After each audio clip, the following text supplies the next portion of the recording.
I don't have my full screen. What happened? Let's see. Guy, you still with us? He is, he's there. I see him. I see him. There you go. Got your toggle going.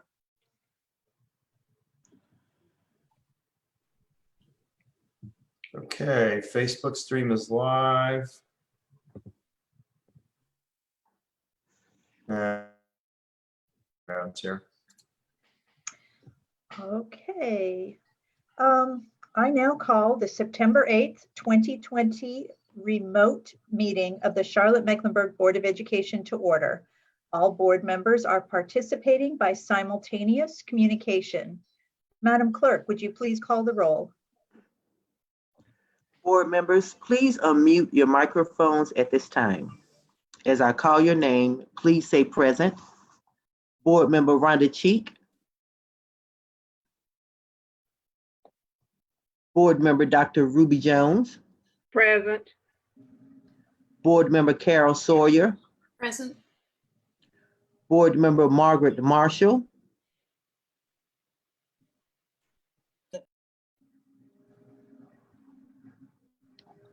Board Member Sean Strain. Present.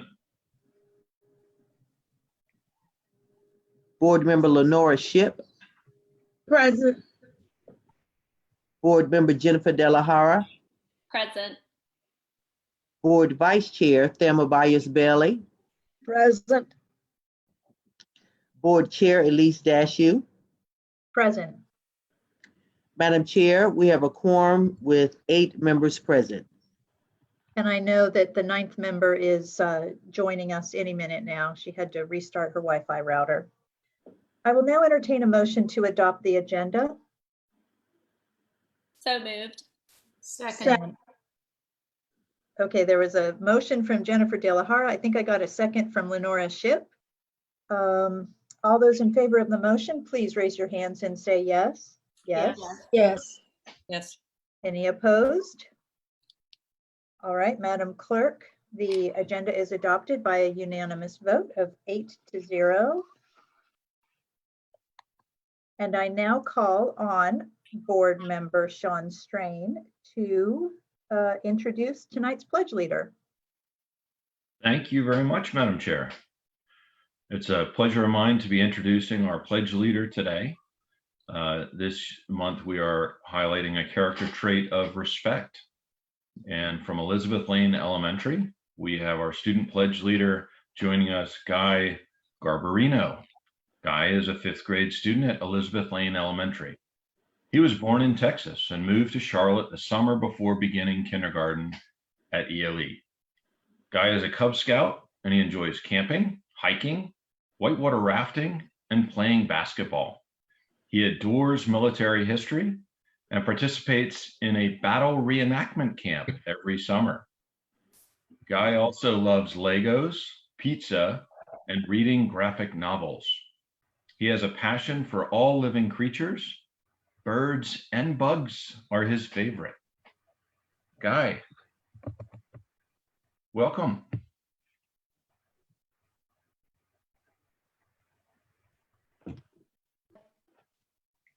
I pledge allegiance to the flag of the United States of America and to the republic for which it stands, one nation, under God, indivisible, for liberty and justice for all.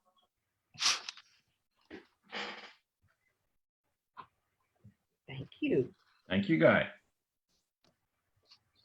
Thank you, school board members, for giving me this opportunity.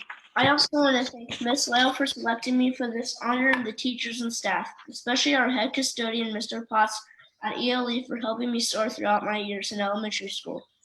Respect is thinking and acting in a positive way about yourself and others. During my years at ELE, I have learned to show respect in many ways. In kindergarten, showing respect would be moving next to the desk beside the teacher. You may not know this about me, but I love to talk. Sometimes I would get in trouble for chatting too much with my classmates. My kindergarten teacher, Miss Wetzel, moved me to a desk next to her so that I wouldn't be tempted to chat with other students. After a day or so, Miss Wetzel told me that I could go back to my regular seat at the table with my classmates. I chose to stay at the desk beside her. I chose to stay at the desk because it would show respect to myself because I wouldn't get in trouble for talking. It showed respect to my classmates because I wouldn't be distracting them by talking. My choice to stay showed respect to Miss Wetzel because it let her know that I care about her and that what she says is important to me. I still love to talk, but I have learned to be respectful in 5th grade.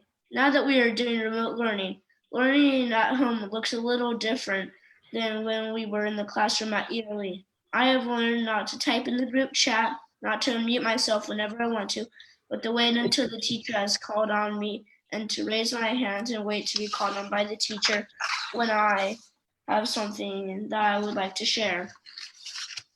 I have also learned to listen carefully so that I am ready to unmute myself when I have been called on. The teachers at ELE have high expectations of me. I work hard to meet those expectations so that I can show respect for myself, my classmates, and my teachers. Our whole school works best when we are respectful to each other. Again, I would like to thank you for this opportunity to speak tonight. I would also like to thank the CMS board, teachers, and staff. You're working very hard during this time of the pandemic because you care about the students in schools. Thank you. Thank you, Guy. Great job, Guy. Thank you for that message. Board members, before we move on to requests from the public, I want to take a moment to formally acknowledge an important national recognition that begins next week. September 15th marks the beginning of National Hispanic Heritage Month in the United States, when we celebrate the contributions of American citizens, residents, and immigrants of Hispanic origin from Mexico, Central America, South America, the Caribbean, and Spain. This national recognition has been in place for more than 50 years. It began when President Lyndon Johnson created Hispanic Heritage Week in 1968. It was expanded by President Ronald Reagan in 1988 to its present form of National Hispanic Heritage Month. We in CMS have many reasons to celebrate this, including the 41,000 Hispanic students who enrich and strengthen our schools. We encourage our employees and leaders to join us in this celebration, which lasts from September 15th through October 15th. And for the Hispanic students, employees, families, and community partners watching tonight, we recognize that for over 450 years, this nation has been shaped by Hispanic cultures and contributions, and for that, we honor you. Thank you. We now move on to requests from the public, and the rules are as follows. Each speaker will be called in to speak one at a time unless you are part of a group. Each speaker will have a maximum of 2 minutes to address the board, and groups will have 7 minutes. Each speaker may speak on any topic of their choice except for individual student matters or specific personnel matters. Personal attacks will not be allowed. Profanity or other inappropriate language will not be allowed. The board reserves the right to cut off and mute any speaker who violates these rules. And with that, if you would please allow, I'm going to have read the first three names to bring into the meeting. The first one being Stephanie Bertoli, followed by Douglas Hutton, and then Eliza Brenkus.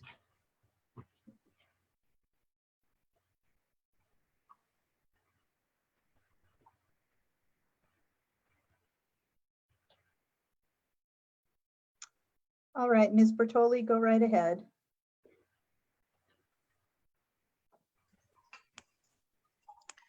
There are over 1 million words in the English language, but no combination of those by this board has correctly navigated us through the full remote academy.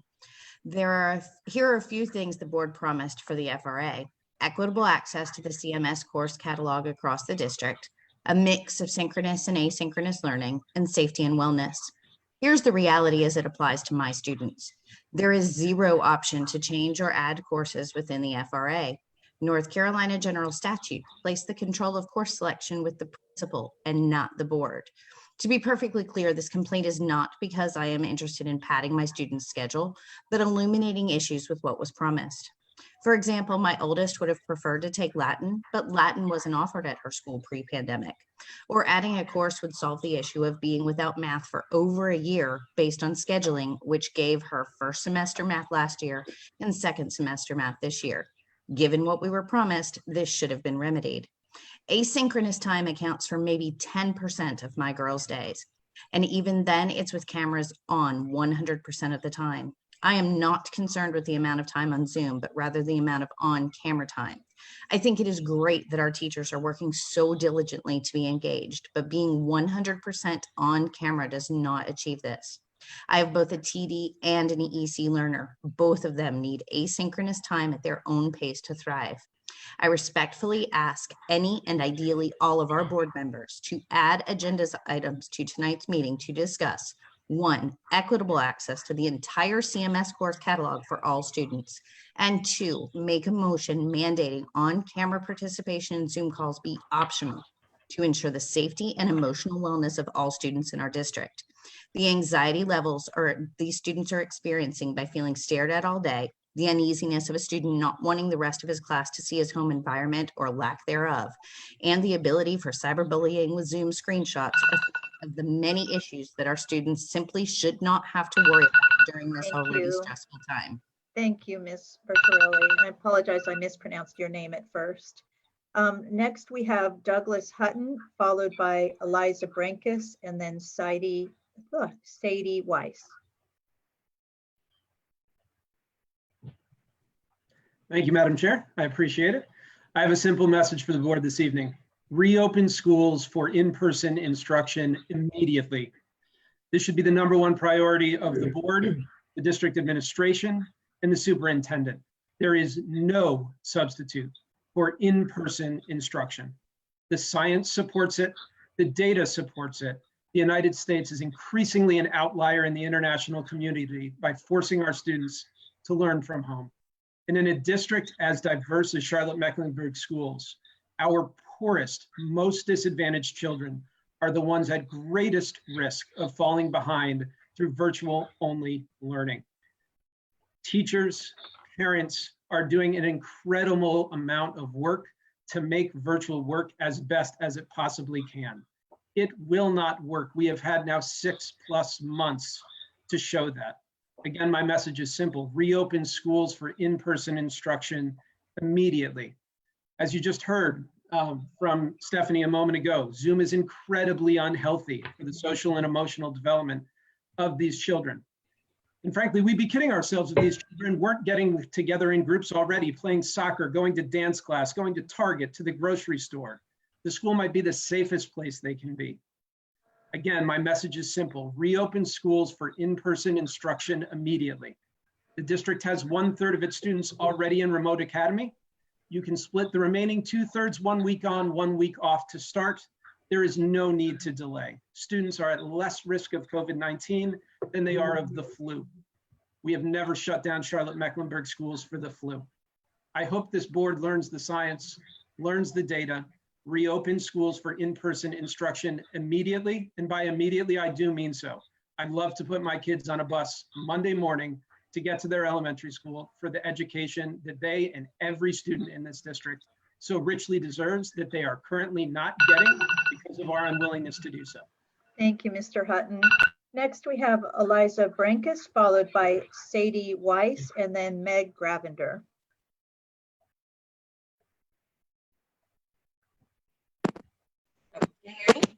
Yes, ma'am.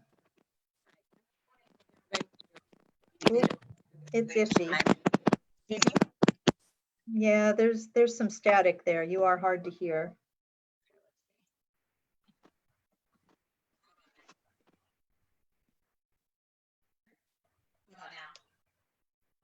It's still, you're very faint.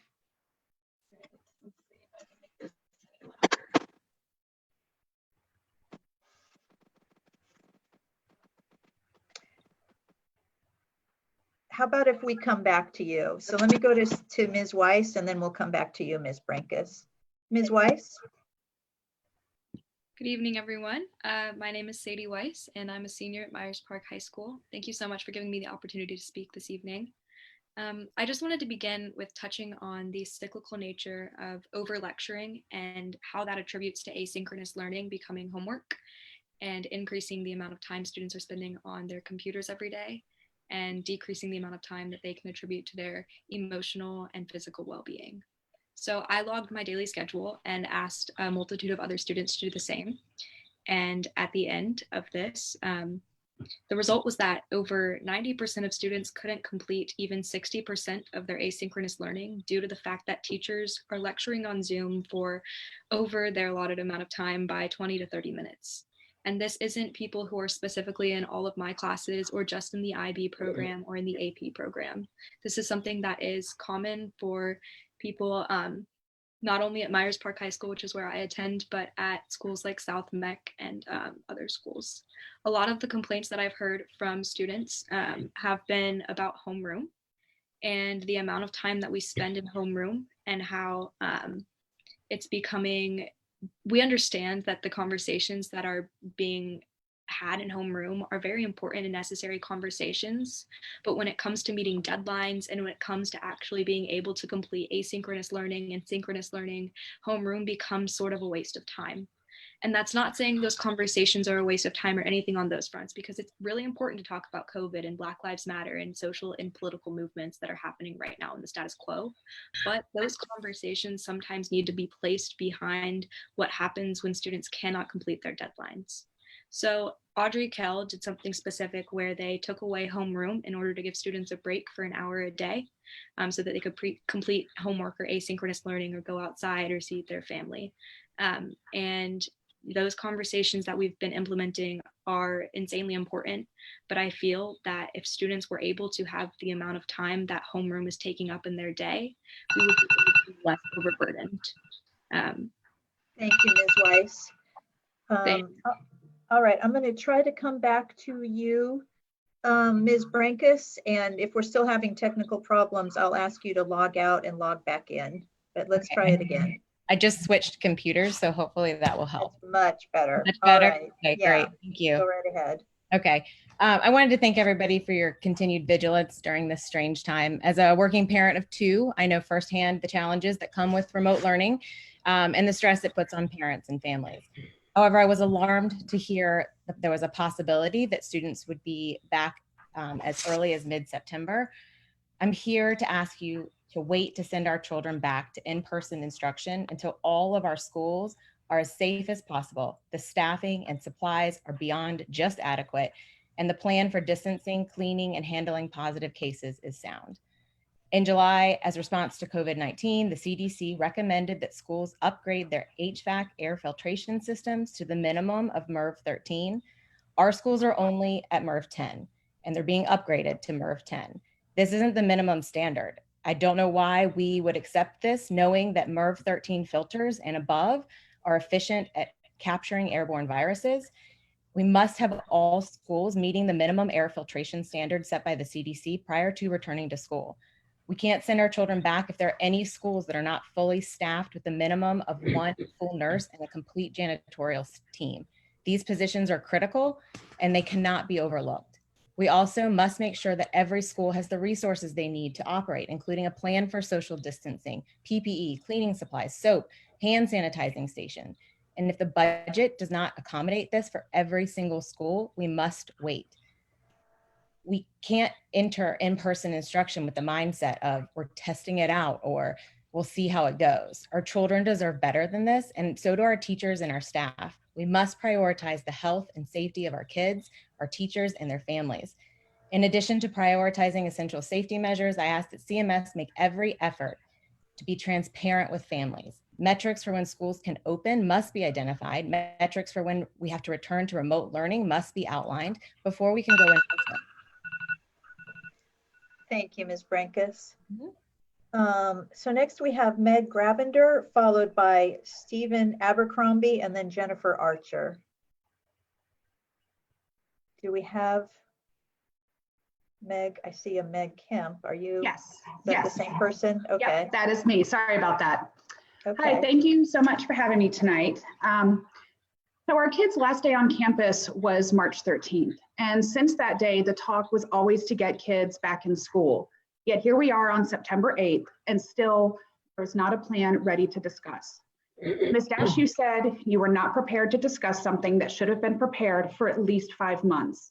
And yet each month that you met, still no plans were made. And now it's September and you've decided it's too soon or rushed.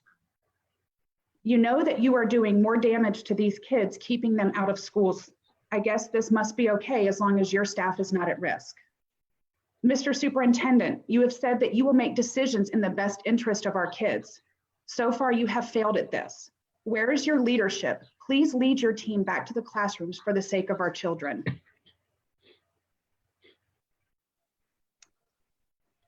All right. Thank you very much. Thank you.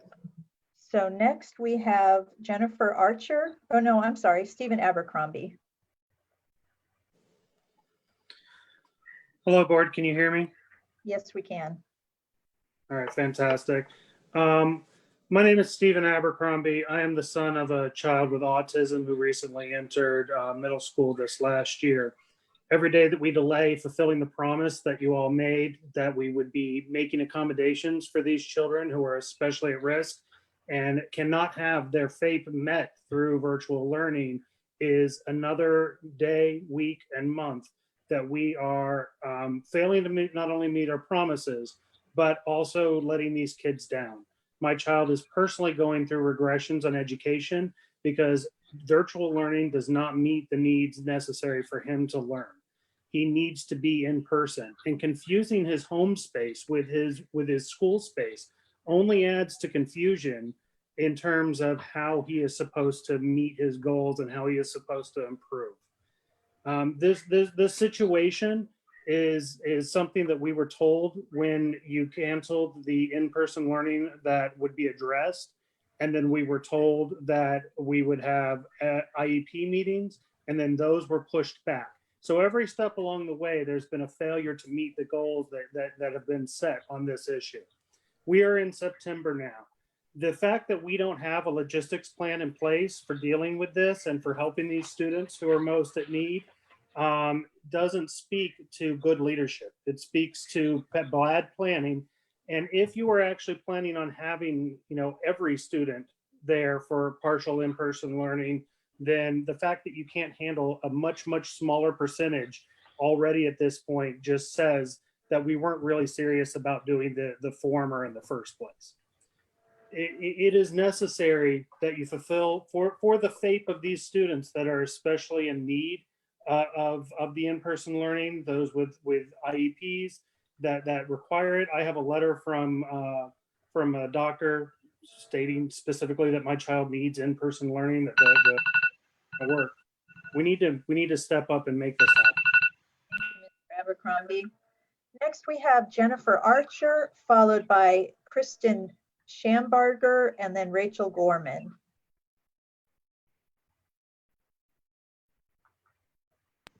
Jennifer Archer. Miss Archer won't be joining us. Okay. So next, Kristen Schambarger. Barger.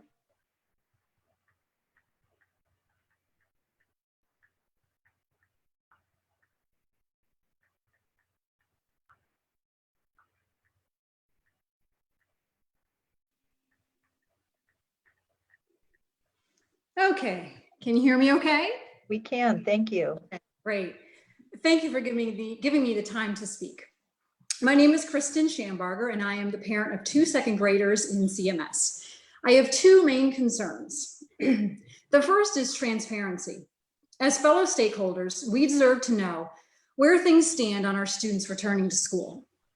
It is the 4th week of school, and we haven't announced the metrics which will be used to make the decisions to open schools, let alone having a plan in place. I think it is a fair request that we receive a status update at every regular board meeting. My second concern is that the board needs to hear the reality of remote learning. I have 2 typical learners. Every single day, there are tears of frustration in my house, sometimes from me.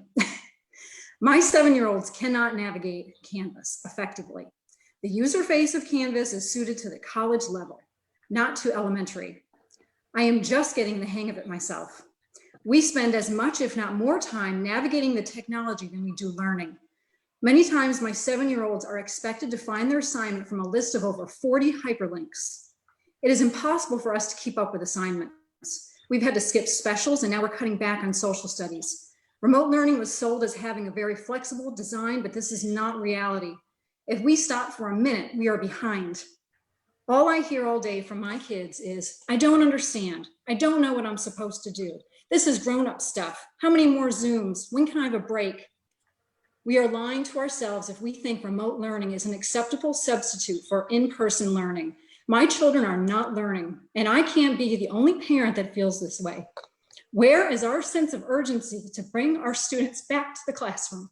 Thank you. Thank you. So now we have Rachel Gorman, followed by Jamie Underwood, and then Trish Moody.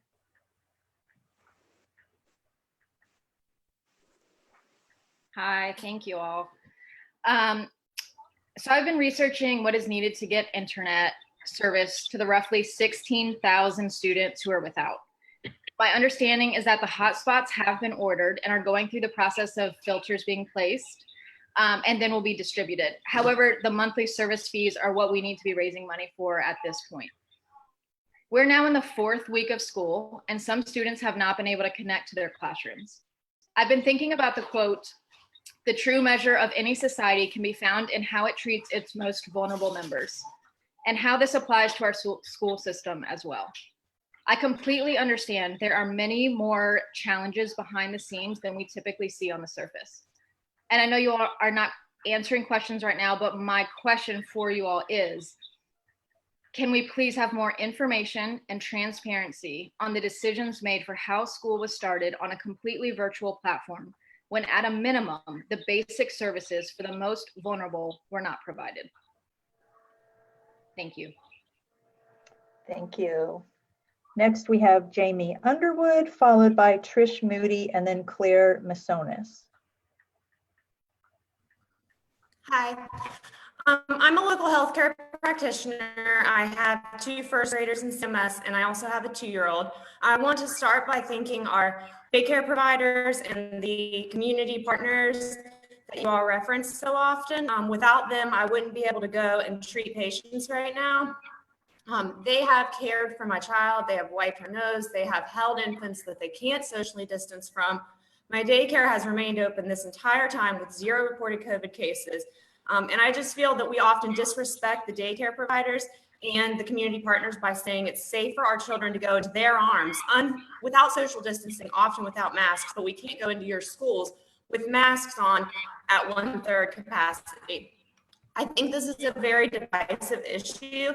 I think we're never going to get both sides to agree on it, but you have to offer us a choice. Union County is increasing from 1 day a week to 2 days a week. Gaston County is going, Fort Mill's going, Rock Hill's going, and we have no date of when we would even have the option to send our kids 1 every 3 weeks. Schools are not daycare for me. I'm not looking for that. My daycare is open. What I'm looking for is my kids to get in-person learning, and I want a date and I want the choice. And you should offer your teachers who are scared to go into schools to teach the virtual kids who have already signed up for your virtual academy. But you have to give us the option. And I want to quote Mr. Winston when he said the virus will be here for a while. To serve our children means we must find our way through it because there is no going around it. It's not going away, but we have no plans through it right now. And we really need a date in which we can get our kids back in school in person and stop worrying about the vacancies. If you go with the plan of K-2, you have enough people to open the schools for K-2 and 6 and 9 and EC. I just don't know what we're waiting on with the vacancies. Thank you so much. And thank you, Mr. Strain. Thank you, Ms. Underwood. Next, we have Trish Moody, followed by Claire Massonis, and then Lynn Ray Massonis. Good evening, board. Urgent is how a child who has not started school yet because they have no internet feels. Urgent is how my children and many others feel when they cannot get online, Canvas is down, or the Zoom crashes. Urgent is how moms who are at work feel leaving their children home alone to figure out school. Urgent is how the community feels education should be addressed. Urgent is how depressed, anxious, and suicidal children feel being isolated at home with no end in sight. Urgent is how our principals and teachers feel about getting kids back where they belong in the classroom. Mr. Winston and this board do not feel the urgency behind getting our kids back in school. On March 13th, we knew a first day back at school would come. Dr. Hayes has prepared thoughtful, well-intentioned plans for this return. The community has done their part, cutting in half the COVID in the community. The medical community has done our part in bettering ways to treat this successfully. Teachers and administrators have done their part with figuring out a way to teach as best they can in this ridiculous way with constant interruptions, technology issues, and no contact or real connection to their students. Parents have done their part, supporting their children through the tiers, buying materials, hotspots, increased grocery and electric bills, and themselves learning about Canvas and NC Ed Cloud and Google Docs, whatever all those things are now. The superintendent, Board of Education, and metrics and reopening committees should be meeting daily. There has to be some urgency to this. Every day these kids miss an education matters. Every day these kids have no safe space to learn in matters. Every day matters, and at the 6-month mark, it is not even on the agenda. Someone needs to get things moving here. Schools are down, some schools 20% in enrollment. That should be a slap in the face to CMS that this is not what families want and it's not working. All other schools in Charlotte are open and they are thriving. The governor has now said 25 people can be in a room together. That is a classroom. We know how to prevent spread and keep teachers and kids safe. The principals and teachers want their kids back. Ask them, talk to them. They want the kids there. The parents and kids want to be back. Let us go back and stop holding our kids hostage. Thank you. All right, next we have Claire Massonis, and please let me know if I pronounced your name wrong. It's Massonis, but it's Massonis. All right, Ms. Massonis, go right ahead. Thank you. I've been a student in the CMS system for over 12 years. I've experienced this new learning environment firsthand for the past 3 weeks. First, I would like to bring your attention to the unsustainable workload placed on students during remote learning. Personally, I spend upwards of 10 hours looking at a computer screen each day. Not only is this unsustainable, but how much quality learning do you think we are receiving under these circumstances? Do you really think that we can continue to sit for hours on end in front of a screen and have quality learning, let alone the emotional and social learning program that adds to the screen time? Why are you not communicating the advantages of getting outside, safe social interaction, and exercise? Instead, you've chosen to place students like me back in front of a screen for greater than 8 hours a day. This problem could be entirely eliminated if you focus your attention on what truly matters and has proven to be the most successful, getting our children back into the classroom. The negative effects of remote learning impact the most vulnerable at-risk population the most, those who do not have access to the internet, which I hear is in the thousands, those that don't have a safe place to be, or those that are in need of food and proper nutrition. These children are falling behind every day because they lack access to these resources. The best environment for any child's learning is in the classroom. So why are you so hesitant to discuss getting children in a learning situation that they deserve? In the classroom, something you are actually required to provide. Why wasn't this a more critical concern during the summer? Why do you think that discussing the most important transition could wait for 2 more weeks? Every day, more children are hungry, unable to learn, or in unsafe environments. Every day, the socioeconomic gap widens as children no longer have the opportunity to learn in a classroom. The time to discuss our reentry into the classroom is not on September 22nd. It is today and every day forward until it is our reality. Thank you for letting me speak tonight. Thank you. And next we have Lynn Ray Massonis, followed by Amanda Thompson, and then Alice Hartnett.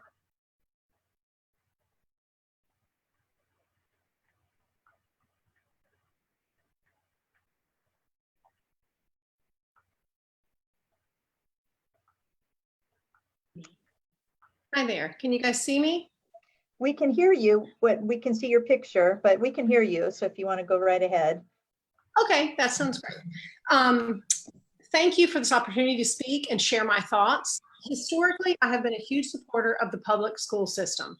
All 3 of my children have been or are currently in the CMS system. When our children were sent home on March 13th due to the novel coronavirus, it was obviously a tumultuous time. However, we knew there would be a first day back. And given that the community health metrics support a return, the medical advisory panel has supported a return. And now Governor Cooper has transitioned us to phase 2.5, which allows 25 people in a single confined indoor space. How is it possible that after 6 months, CMS is not ready and prepared to host students safely in classrooms? How can local community centers, charter schools, private schools, and even neighboring counties safely host students in classrooms, but somehow CMS cannot do so in its own classrooms? All children back in the classroom should be discussed daily, not bi-monthly. Waiting until the September 22nd board meeting is not acceptable. Children are hungry. Some children have no safe place. Some children, actually thousands, still do not have internet. The 7+ hours of screen time our students are currently being subjected to is not sustainable. Children are falling behind every second, every minute, and every day that they are not in the classroom. Why are you not discussing the reentry plan tonight? This critical issue is not even on the agenda for discussion tonight. How is anything more critical than the transition of getting our children back in the classroom? The inequality gap and socioeconomic gap that Mr. Winston referred to in his open letter to the community on August 27th, it is being torn into a deep chasm, so massive it may never be overcome. And without a reentry plan, this CMS Board of Education and you, Mr. Winston, are responsible for widening the inequality gap. Thank you. All right, Amanda Thompson, followed by Alice Hartnett, and then Lynn Wilson. Why didn't? Thank you, CMS, for your leadership, for your diligence, but the real work is just beginning. I am speaking tonight as a CMS educator, advocate, and most of all, a parent of a CMS fourth grader. There's not a perfect solution for any of this, but there's a safe measures that is best, especially for the Crescent in districts 2, 3, and 4 of our district. There isn't one educator that's enjoying themselves and want to remain like this. It's very challenging and it's complex because we miss seeing our students in the classroom and our colleagues. As educators, we are relearning platforms as we are actively instructing daily, giving more than 14 hours in connecting content and making contacts. This is very hard, but it's safe. And we will celebrate first when we all get back to school. Imagine being at Berry Hill, serving over 500 students, where some of their students and educators are served in 3 to 5 pods, where teachers are allowed to be in the same classroom, only divided by a shower curtain and a filing cabinet. How can we allow social distancing there? In a building where the well water goes out from time to time, that means you can't wash your hands, where the HVAC system consistently needs repairs. This is not a school ready for any child, especially not mine and definitely not yours. A safe re-entry for all begins with our buildings. Being ready for processes and procedures. We must create an equitable readiness checklist for students for the input with all of our stakeholders. Schools cannot operate the same. We cannot begin any school without a school nurse or with any teacher vacancies. This pandemic should have taught us something. It is not about the have and the have-nots, because we are all at risk and we are all dying. Working in silos only hurts our children. We need support and not criticism or fake news being spread around the community. CMS is an ecosystem. Let's act like it. All hands on deck, roll your sleeves. Let's get started for our #1 constituents, our students. Thank you. Thank you. Next, we have Alice Hartnett, followed by Lynn Wilson, and then Kelly Chappelle. Thank you, Madam Chairman. Can you hear me? Yes, thank you for checking. Thank you. First, I do want to applaud the board for starting the year with remote instruction. And I do want to share that I am seeing good work from our teachers and school administrators during this time. My children are navigating Canvas, albeit it's a long day, but they are getting on Canvas, doing Zoom, and they are actually learning every day. So I applaud everyone who's working their tails off to make this happen. Remote learning was the right thing to do, and I do urge you to keep us in Plan C for right now for the safety of our students, teachers, and staff. Schools really across the country have reopened in the past few weeks. We are already starting to see a surge in COVID-19 cases. Recent data from the American Academy of Pediatrics showed that cases in children now are increasing at a faster rate even than the general public. We also now know that children can carry higher viral loads than adults and may play a larger role in community spread than we previously thought. This is not the flu. The impacts of this virus on individuals can be long lasting, and it is not responsible for us to take a risk with our children or our teachers. One of the real challenges we're facing here is that you just cannot separate schools from the community. When there's high prevalence in the community, there's going to be spread in the schools. Right now, Mecklenburg County's positivity rate is at 6.44%, I think as of yesterday. That's higher still than the CDC's recommendation of having a rate lower than 5% for reopening. We also need to make sure that we have our buildings with improved ventilation and HVAC systems, as well as all of the safety protocols in place. And I know our metrics committee, advisory committee is looking at those things. We just need to understand what those thresholds need to be. As you consider moving to Plan B, I do encourage you to resist the urge to move quickly. I know we need to understand where we are as a community, and we need to make sure that the health conditions continue to improve before we move forward with reopening schools. I hope you'll take a very slow phased approach, and we'll consider the Plan B Model 1, which phases in students over 15 so that we can methodically understand the community impact. Thanks so much for your time. Thank you. Okay, now we have Lynn Wilson, followed by Kelly Chappelle and then Heather Gonzago. Thank you. This is my third time to appear before the board asking that you all release the per pupil per school expenditure report.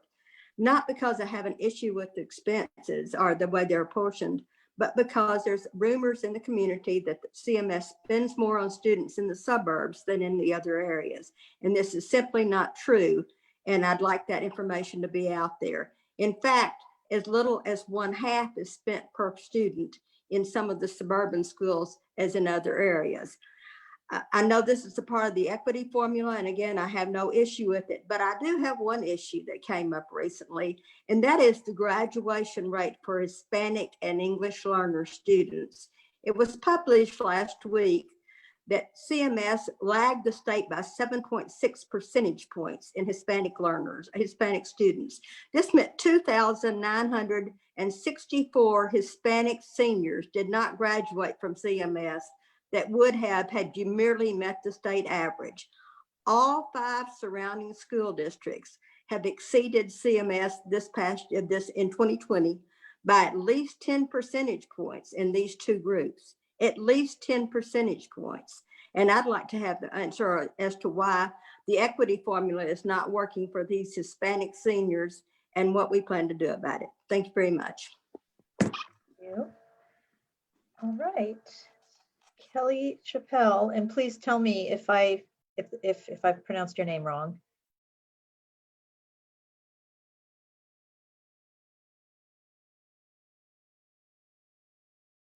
Can you hear me? Yes.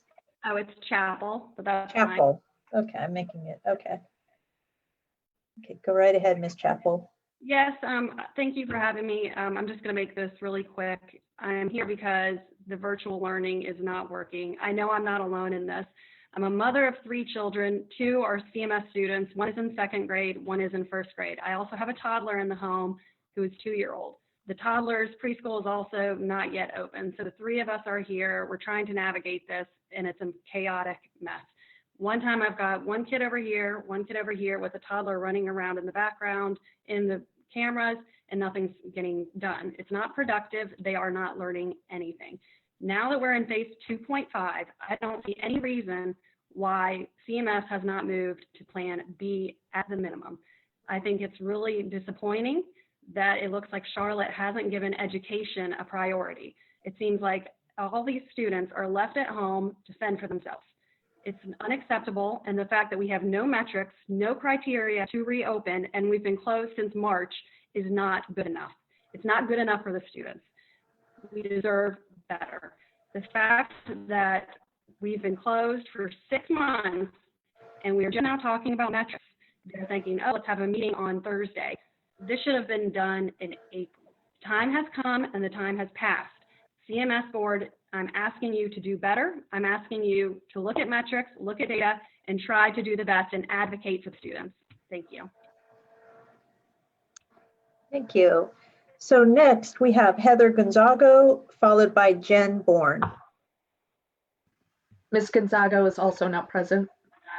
Hey, Ms. Bourne, you're next then. Sounds good.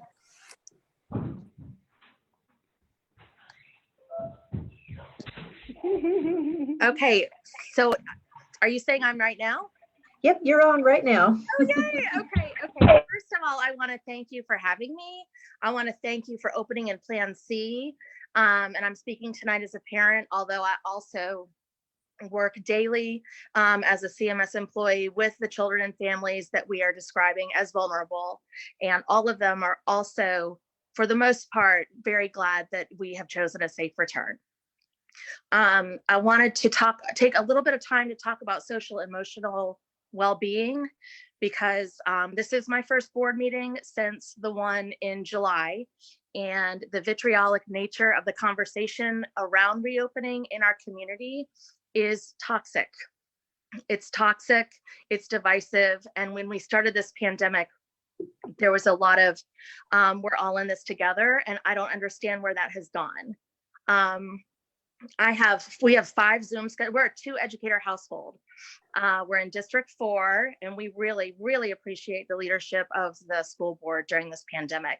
And we also understand that the reason we're not back in school is because we are still getting information and you're processing as it comes. And it's not, we do not feel like our children are being held hostage at all. But we do have 5 different Zoom schedules, 4 different Zooms. We have a kindergartner starting in pandemic school and a middle schooler starting in pandemic school. So we are definitely feeling the stress and the pull of our children's needs versus what is actually possible.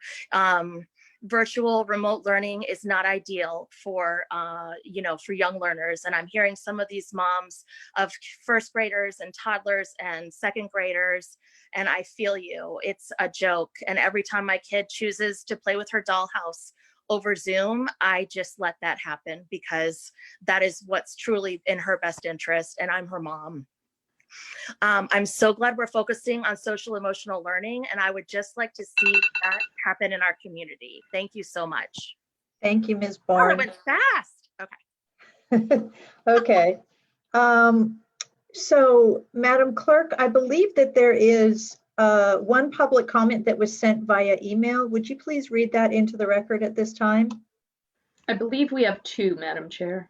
Oh, we have 2? Oh, we do have 2. Oh, I'm sorry. Okay, 2. Would you please read both of them into the record at this time? Madam Chair,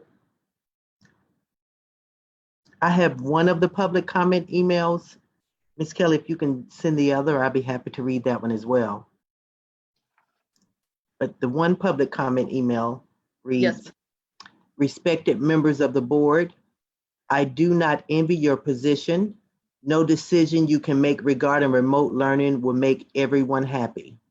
The past 6 months have been extraordinary in many ways, most of them bad.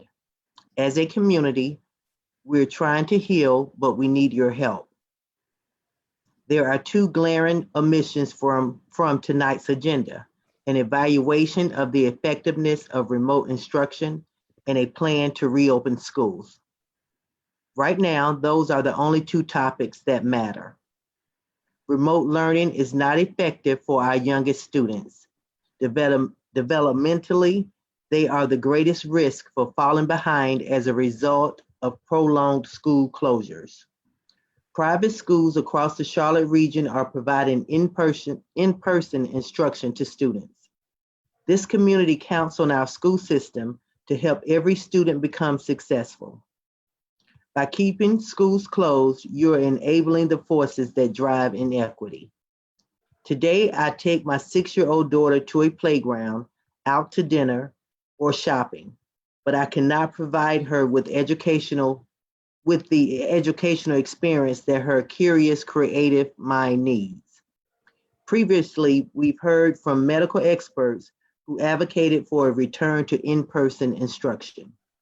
Across the country and in our region, daycares, summer camps, and private schools have found ways to open and migrate to students and staff. Why can't CMS? Thank you, Jennifer Monet. Okay.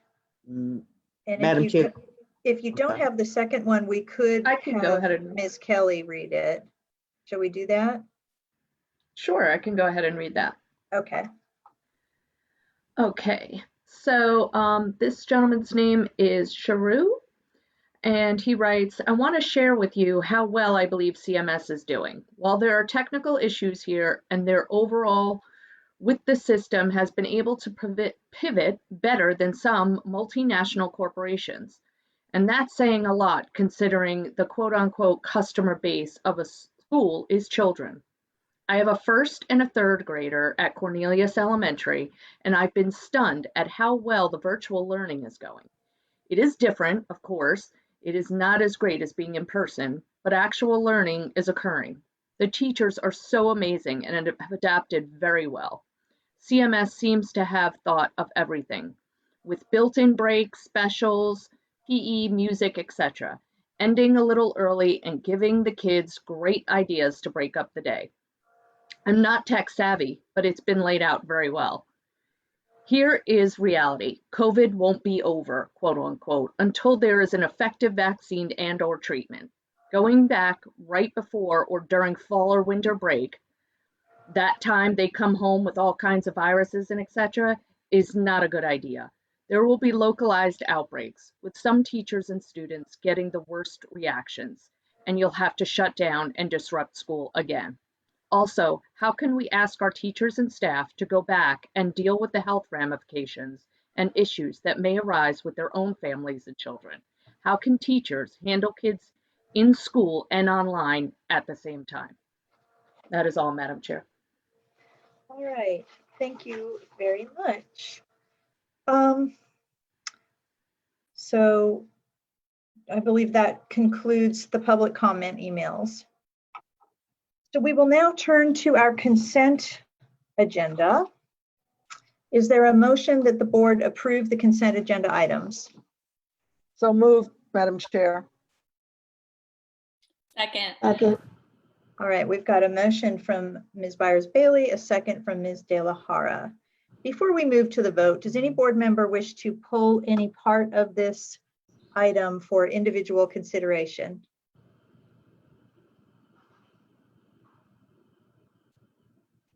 Okay, hearing none. All those in favor, please, the motion, please raise your hands and say yes. Yes. Yes. Yes. Do we have any opposed? Okay, Madam Clerk, our consent agenda is approved by a unanimous vote. Mr. Superintendent, would you like to speak to any personnel appointments? Yes, I would. Thank you, Madam Chair and board members. We have one personnel appointment this evening, and I'm excited to announce that Julie McKinney will be the next principal of In-Haven Elementary School, a school that she is all too familiar with. She has spent the past 5+ years at In-Haven as its assistant principal. Prior to becoming the AP at In-Haven, she served as the math facilitator as well as a teacher at Rivergate Elementary School. And then she also taught at Nations Ford Elementary School. I wanted to again welcome Ms. McKinney as the newest principal at In-Haven and invite her to provide a few brief remarks. Thank you so much, Superintendent Winston, for the opportunity to serve Charlotte-Mecklenburg Schools as the principal at In-Haven Elementary. I also want to thank Dr. Stephen Esposito, Southwest Learning Community Superintendent, for his continued guidance and support throughout my professional journey in CMS.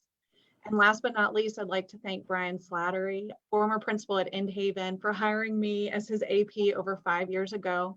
Under his leadership, we built a strong foundation at our school, and Mr. Slattery continues to be a great mentor to me. It is both an honor and a privilege to have been chosen as the next leader of In-Haven, and I am looking forward to serving our students, families, and staff as your next principal. Thank you. Thank you, Ms. McKinney. Can't wait for you to get started in your new role. Thank you so much. Wonderful. Okay. So board members, we have one action item tonight, which is a recommendation for approval of the board's operating budget for fiscal year 2020 to 2021. And with that, I will turn to the superintendent for a presentation, and then we'll have some Q&A before we go to the vote. Thank you, Madam Chair and board members. I know that we're going to be loading so that our general public can see along with our board members as we move through the budget presentation.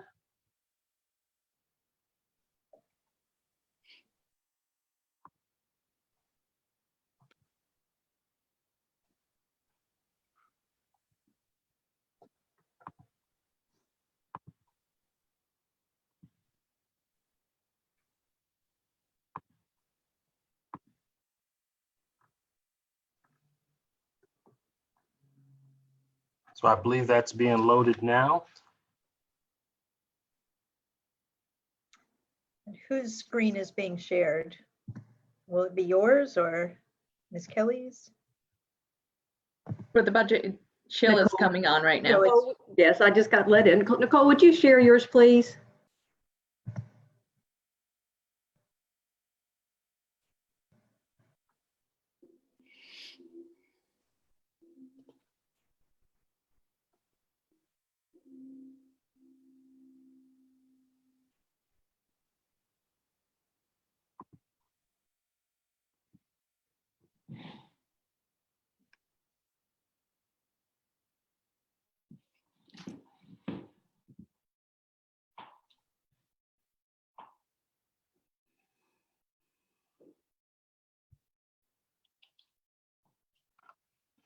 Thank you all very much, and thank you for your patience this evening.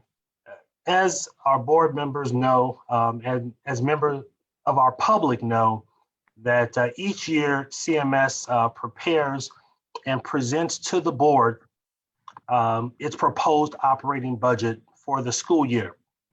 And typically we provide this information and we discuss the choices leading to our recommendations after the state of North Carolina has announced the statewide budget and the funding for schools and school activities.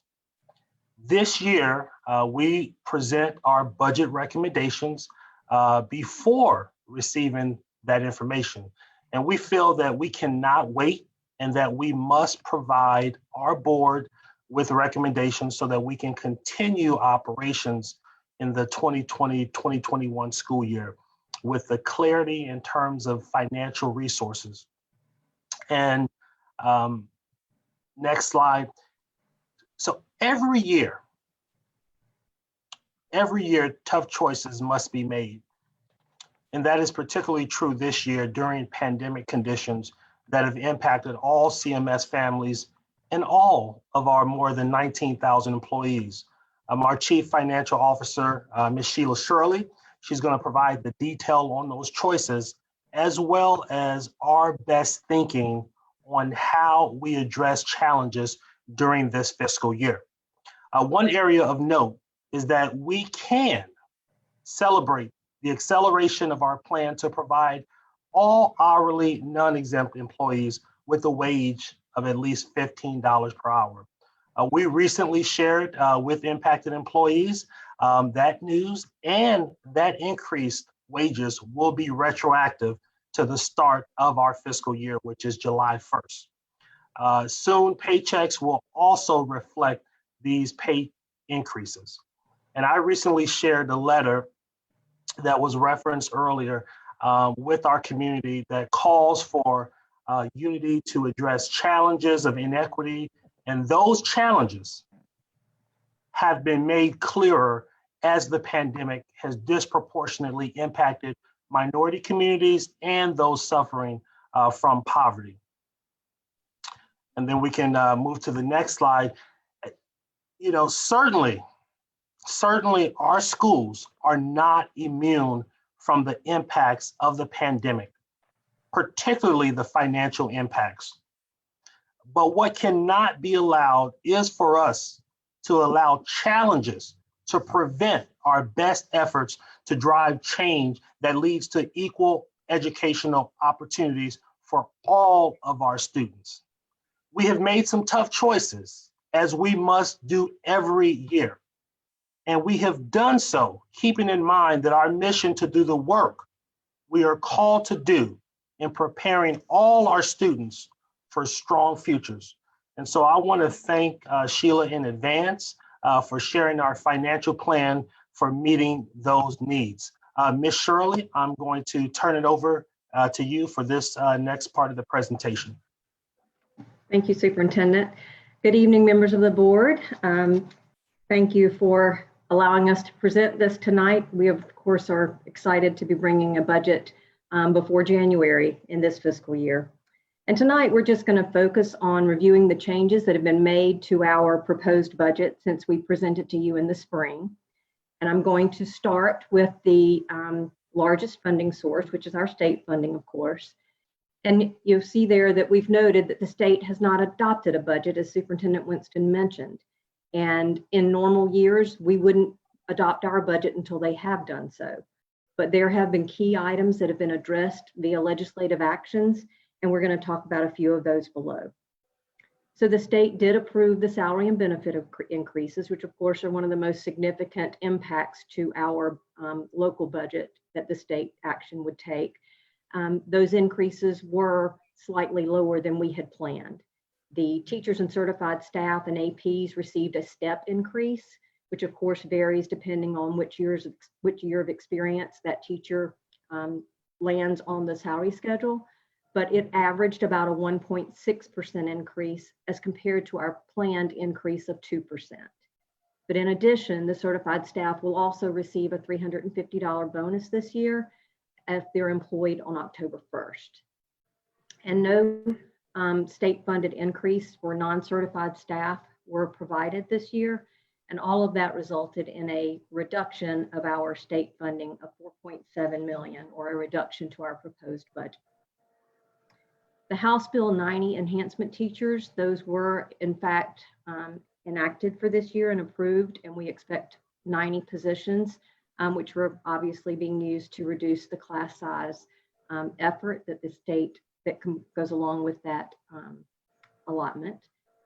The school technology funding that's provided by the state was actually redirected this year to the modernization project. Obviously, we're pleased with the support of funding for the modernization project, but that was an unexpected adjustment that needed to be made for our proposed budget. And then, of course, the coronavirus relief funds that the state has allocated, totaling about $20 million, 17 million of which will be available for this current year. Next.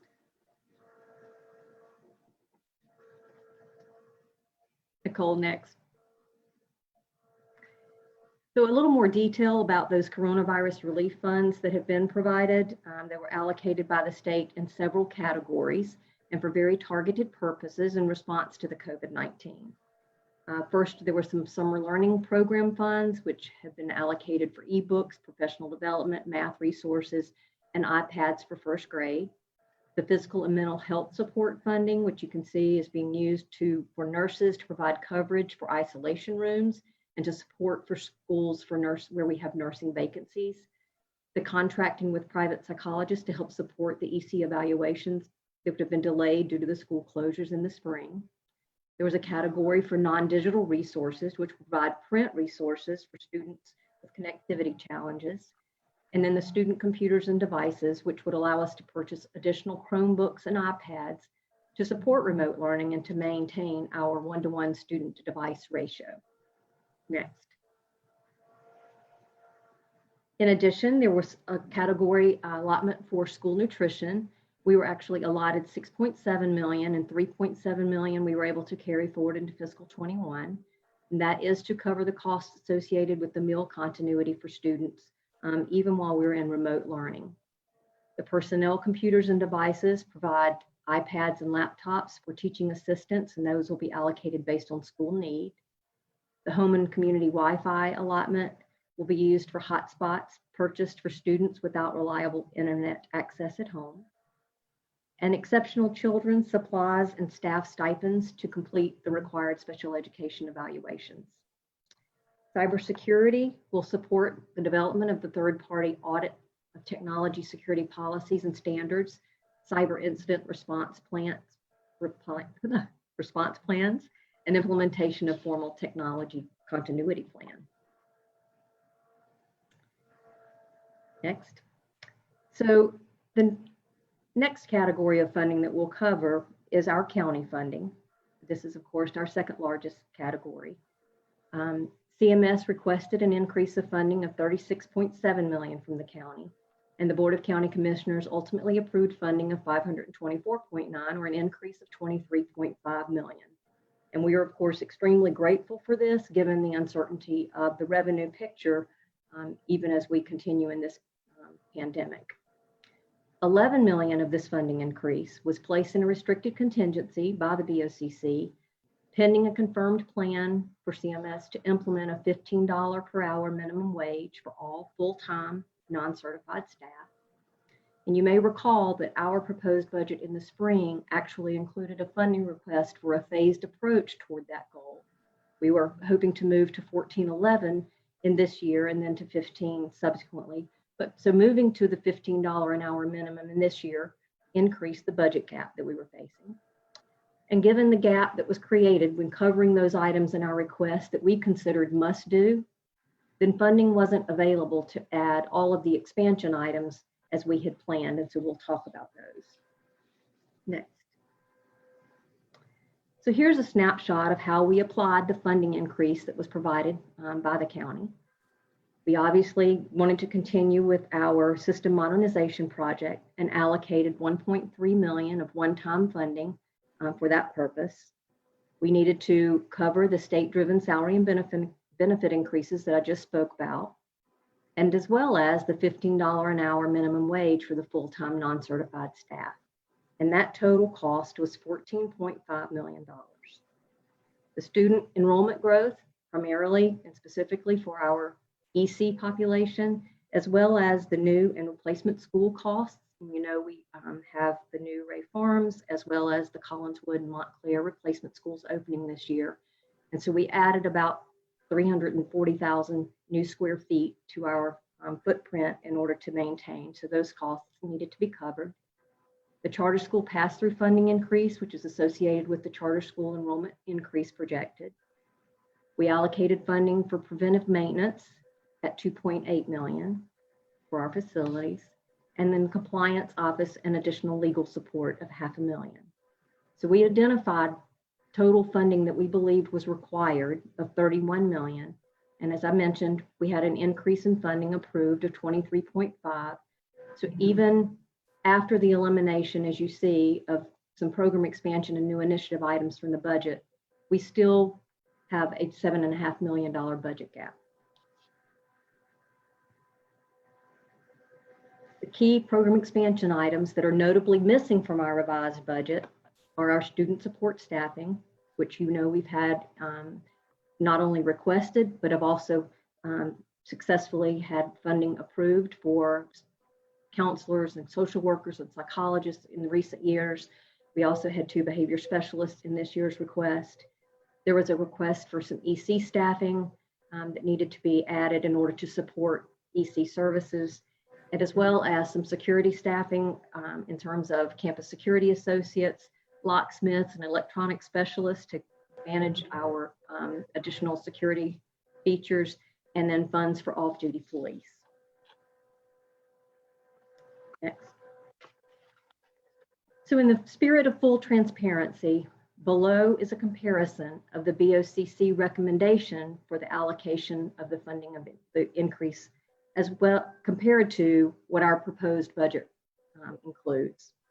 So if you start with the very first section of investing in our employees, you see the state approved salary increases and the benefit increases, as well as the $15 an hour for full-time non-certified staff. And you'll notice that the BOCC recommended allocation, they provided $5.5 million in this category, which was the amount of the increase that we requested for the benefits. Subsequent to that, the health insurance increase was actually slightly less than planned, and the retirement rate was actually more than planned, slightly. And so those netted to about 5 million. So you see that adjustment. But the state approved increases and the $15 minimum didn't have an allocation for it. And so we had a budget gap in our investing in employees section of 9 million. In the growth and additional space category, you can see that there was 9.5 million provided for charter and the new space additional costs. And our request remained as was presented in the spring at 11.9 million. So we had a gap of 2.4 million in that category. The program expansion and new initiatives category, you can see that the county continued to show support for the increase in our student support staffing and emotional staffing support of 3.4 million and the exceptional children staffing and support of $1 million. They also added the one-time funding for preventive maintenance at 2.8 and our one-time funding for system modernization of 1.3. So a total of 8.5 million in our program expansion and new initiatives area. Knowing that we were facing an $11.4 million gap before we added any new and expansion items, we opted to only include the compliance office and legal support, which is board priority, and the one-time funding items for preventive maintenance and the system modernization. Both of those were tagged as one-time funding allocation. So while you may ask, why did we allocate funding to preventive maintenance or a system instead of, our critical important student support staffing, those funding allocations are one time. And so they would not be ongoing in order to support adding additional staff. So we made the decision to delay that and only allocated 4.6 million of our budget for those items, which allowed us to have 3.9 million to help offset the gap that was created above, but still leaving a $7.5 million gap that needed to be closed. Next. We've employed several strategies in order to close that budget gap. And one was the obvious first choice would be to find another funding source in order to help support the items that were needed. And we were able to use additional funding in teacher assistance and supplies. We received about $500,000 more than projected for state funds, and we're able to move some local costs to state. We made an adjustment in our student weighted staffing formula and maintained that ratio that was used in the formula in the fiscal year 20, which allowed us to reduce 78 vacant teacher positions. And then we made across the board cuts in central office departments and contracted services and travel and mileage and PD and a variety of different areas for $2.4 million to come to a total reductions to close that gap of 7.5 million. Next. The federal funding changes, this funding is obviously typically targeted to support specific purposes and populations. And the most notable changes in the budget are around our CARES Act funding. Those dollars, which we've had some discussions previously, but just as a reminder, were allocated in support of several key areas. The academics for intervention tools and ebooks, master scheduling, supplemental text. In technology, we targeted iPads for early grades that were not at 1-to-1 ratio. You may recall that we had reached a 1-to-1 ratio in grades 3 through 12, but still did not have a 1-to-1 ratio in our early grades. And so we've used those funds for that. Operations, which you might expect, personal protective equipment, signage, sanitation, supplemental cleaning, supplies, equipment. The administrative and non-public school set-aside category, the administration being some minimal staff support and indirect costs associated with the grant, as well as the proportionate share to participating not-for-profit private schools. And you may have heard there's been some recent rulings, even as late as of Friday, and that will require us to make an adjustment in this particular set-aside. And so once we have further information in order to do so, we will bring that as a budget amendment. The reserved funds were set aside to cover the local emergency leave cost in case we needed to invoke that prior to December 30th, as well as any other unexpected costs that may come up that are coming up every day of things that we need to cover. And then there are the typical increased allotment or indoor carryover adjustments, particularly in some of our larger title programs, the Title I school improvement, improving teacher quality, or in the Title I allocation itself. In other and special revenue, I mentioned earlier that the state had actually redirected the state technology funding to the modernization project. And we just felt we needed to offset that loss of state technology funding in this year, given the short preparation time for that change. And so we've made a fund balance appropriation of $2.5 million to help offset that shortfall. If we see that that's going to be an ongoing redirection, we'll have to make a more permanent adjustment in our budget going forward. So that leaves us with a total proposed budget. You can see all funding sources for our operating budget of just over 1.6 billion or 1.66 billion. Included as well in the proposal is the capital replacement and the deferred maintenance capital funding. I will note that in the request, the deferred maintenance request was for 18 million. The county did reduce that to 15 million for this year. And so our total proposed budget, you can see, is 1.68 billion. And this budget, as presented, is fiscally sound. It reflects the priorities of the district for this year. The next page is literally there just for your reference. I know it's way too small to read on the screen easily, but it's always nice to have the full picture in your deck when you go back to look at this. But this is the all funding sources picture of outline. If I could ask you to proceed to your ordinance packet, I'll just walk you through the packet. I'm not going to share that, but you have that pulled up.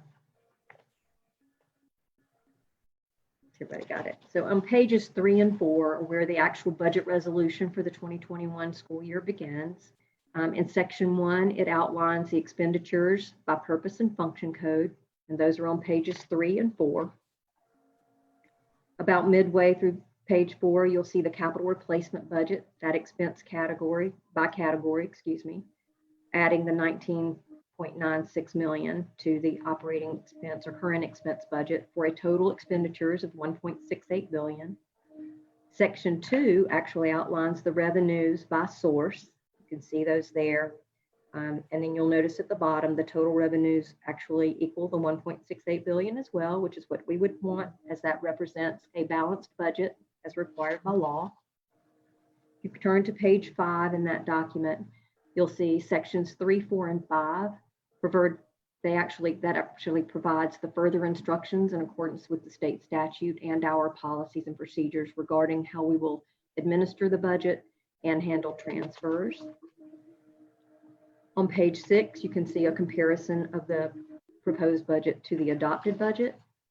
On page 7, this will be the county allocation by purpose, which is what we provide to the Board of County Commissioners and the county staff, outlining our allocation by purpose. On page 9, you have the final operating budget by funding source, as I mentioned. And then on pages 10 through 14 are the program changes, which outline all the changes that have been made. And then on page 15 is the capital outlay budget. So in closing, we would request that the board adopt this budget resolution for the fiscal year 2021 as outlined.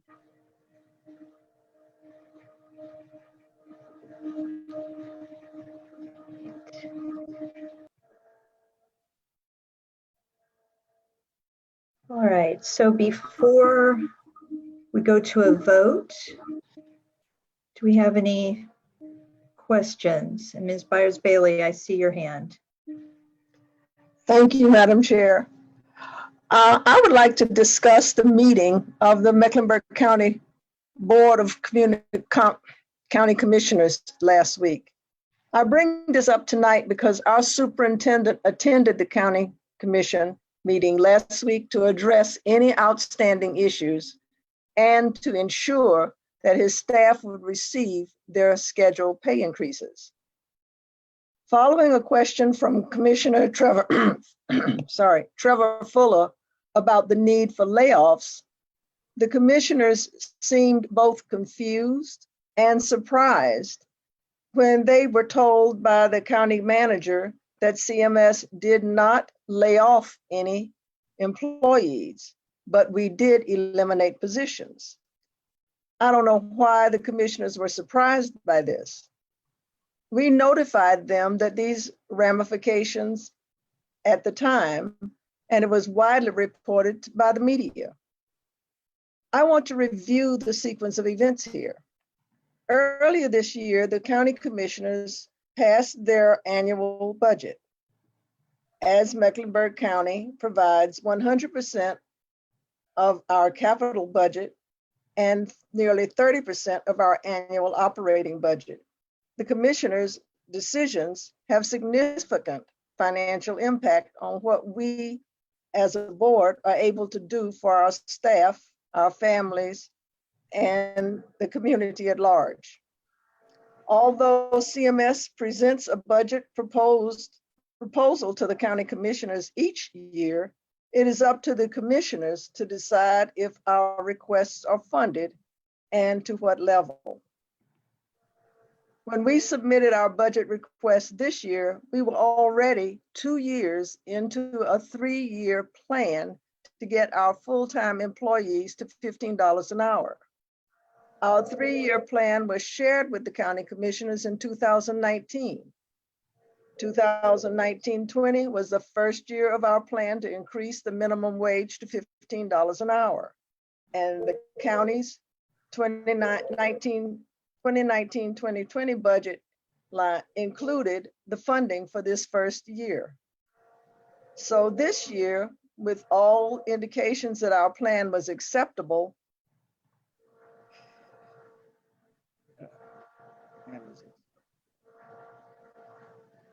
we included the second part into our phase-in, which would have increased the minimum hourly wage of our full-time employees to $14.22 this year. Under the plan, our minimum wage would have been at $15 per hour next year, and without any negative impacts on our proposed budgets. However, the county commissioners suddenly, and without any conversation with us, determined that our efforts were insufficient. The commissioners unilaterally decided to force this change a year earlier than planned. Moreover, and this point is key, they did not provide the necessary funds to pay for it. They not only imposed an unannounced mandate, but also voted to withhold $11 million of our county funding unless and until we raised all full-time hourly employee staff to a minimum wage of $15 per hour. It must also be stated for the record that the $11 million was insufficient to fully fund the increase in wages to $15 an hour. Immediately following that vote, our board chair notified the commissioners in writing that the impact of their decision would be a loss of approximately 175 jobs. We complied nevertheless. On June 23rd, the board voted to raise our minimum wage for full-time hourly employees to $15 an hour as soon as the county released the $11 million. Our vote made that change in pay retroactive to July 1st. Then last Tuesday, more than 2 months after this board did as the county demanded, the commissioners released the funds. Our valued employees will finally receive the raise that had been put on hold. It should also be noted that the county uses contracted service providers instead of employees with job protection and retirement to provide its custodial services. And we do so consciously to save, and they do so consciously to save money. We had a reasonable plan to get our custodians to a living wage over 3 years. The county has no plan to address the disparities and inequities they are perpetuating. And whether these employees of CMS performing crucial duties in a time of COVID, or individuals employed by privately owned firms who clean county offices and rec centers, the county has not fully funded a living wage. In last week's commissioners meeting, the county manager explained that while CMS did not lay off any employees, we did eliminate positions. Some of these vacant positions included badly needed social and emotional services supports, especially important during the pandemic. CMS also had to curtail or eliminate other initiatives in order to pay for this unfunded mandate. As I said earlier, I don't know why the commissioners were surprised by this. There had been written and verbal communication from the board that there would be ramifications from their budget vote, and those ramifications were widely reported by our local news outlets. It's important that we share the facts with the public to avoid confusion. These are the facts. While it is absolutely true that CMS did not fire a single individual because of these decisions by the county commissioners, it is also absolutely true that we had to eliminate 177 jobs. That's 177 people who could be working at CMS, helping our students and making a difference. But because the county commissioners' actions, we did not have the funding necessary to hire these people. It's also important to remember this. CMS does not have a path to generate revenue. We do not have taxing authority as the state, the county, the city, and the towns do. For years, we have worked with our state legislatures to minimize or eliminate unfunded mandates from them. Now, our partners at Mecklenburg County are pushing an unfunded mandate on us. County commissioners will tell you this was well-intended or well-intentioned. But as my mother always said, the road to hell is paved with good intentions. It is an example, this is an example of that. We were not able to hire 177 people to support our students at a very difficult point in our shared experience because the commissioners' good intentions. My good book also says that we cannot make a silk purse out of a sow's ear. Thank you, Madam Chair. Thank you, Madam Vice Chair. Do we have any other comments or questions? Mr. Schul. Thank you, Madam Chair. I was just wondering about the trade-off between preventive maintenance and student support services. Maybe you could elaborate a little bit about where the preventive maintenance funds are going. Those are basically used for projects that are outlined, and I'm sure Ms. Stamper can provide you with the exact details, but it's around providing maintenance at a variety of different campuses around HVAC or other kinds of projects that might need to be addressed. Okay. So would that imply that you can guarantee those student support services for the next budget?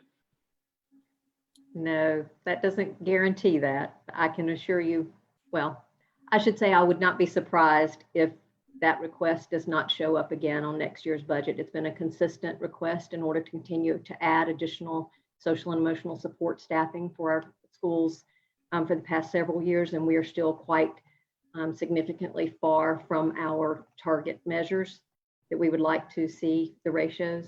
So I would expect to see that next year, but I guess we'll see how the year lands. Thank you. Ms. Sawyer? Thank you. I wanted to just follow up briefly about one of the largest numbers of staff that were eliminated from the county budget because of the rearranging and redirection we had to do to cover the gap caused by the $15 an hour mandate. Frankly, a wage that I had actually advocated for a couple of years ago in my first budget cycle, and when I learned that it would cost north of 20 million to get every employee up to $15 an hour, and it was clear that we would not receive an extra 20 million from the county. That's why I agreed to enter into a 3-year phased approach to raising the wage to $15 an hour. But what we have lost in this transition are 78 teachers that are part of CMS's largest equity program, the equity program by which we invest the most funds, and that's our weighted student staffing program. This is a program that allots additional teachers, additional staff to schools with high numbers of children living in poverty. It's a formula that has changed over the years, and when the formula was first instituted, it was based on a percentage of students and allotted essentially 30% more weight to a student of poverty. That formula has changed over the years and has kind of been nipped and tucked over time, such that we have reduced the allotment of teachers through weighted student staffing over the years. This year, we lost 78 teachers that had been allotted to schools to provide extra support for the kids who need it most in our most one of our most impactful equity programs. And I just want to lift that up to remind people that it's a line in a budget, but this was part of our equity program that has now been cut significantly this year and in the past years. Thank you. I look forward to approving this budget, and I want to thank staff for the incredible work that they're doing in these uncertain times. I can't imagine doing this work for 2 years running without a state budget. So I want to thank Ms. Shirley and her staff for their incredible work. Ms. Marshall. Thank you. And I want to echo that with Ms. Shirley and her staff.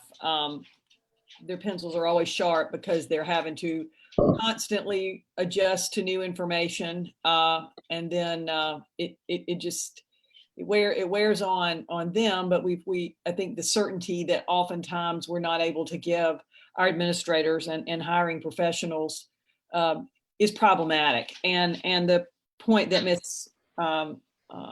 Sawyer just made, it affects schools everywhere. There's schools that receive some weighted student staffing that are in my area that are not as much the likely suspects, but I think it has really done some incredible things for a lot of our populations in CMS, and I'm already seeing some very large classes in schools, and this is part of that. So there is always a trade-off, and I'm thinking we're trying to make the best of that situation.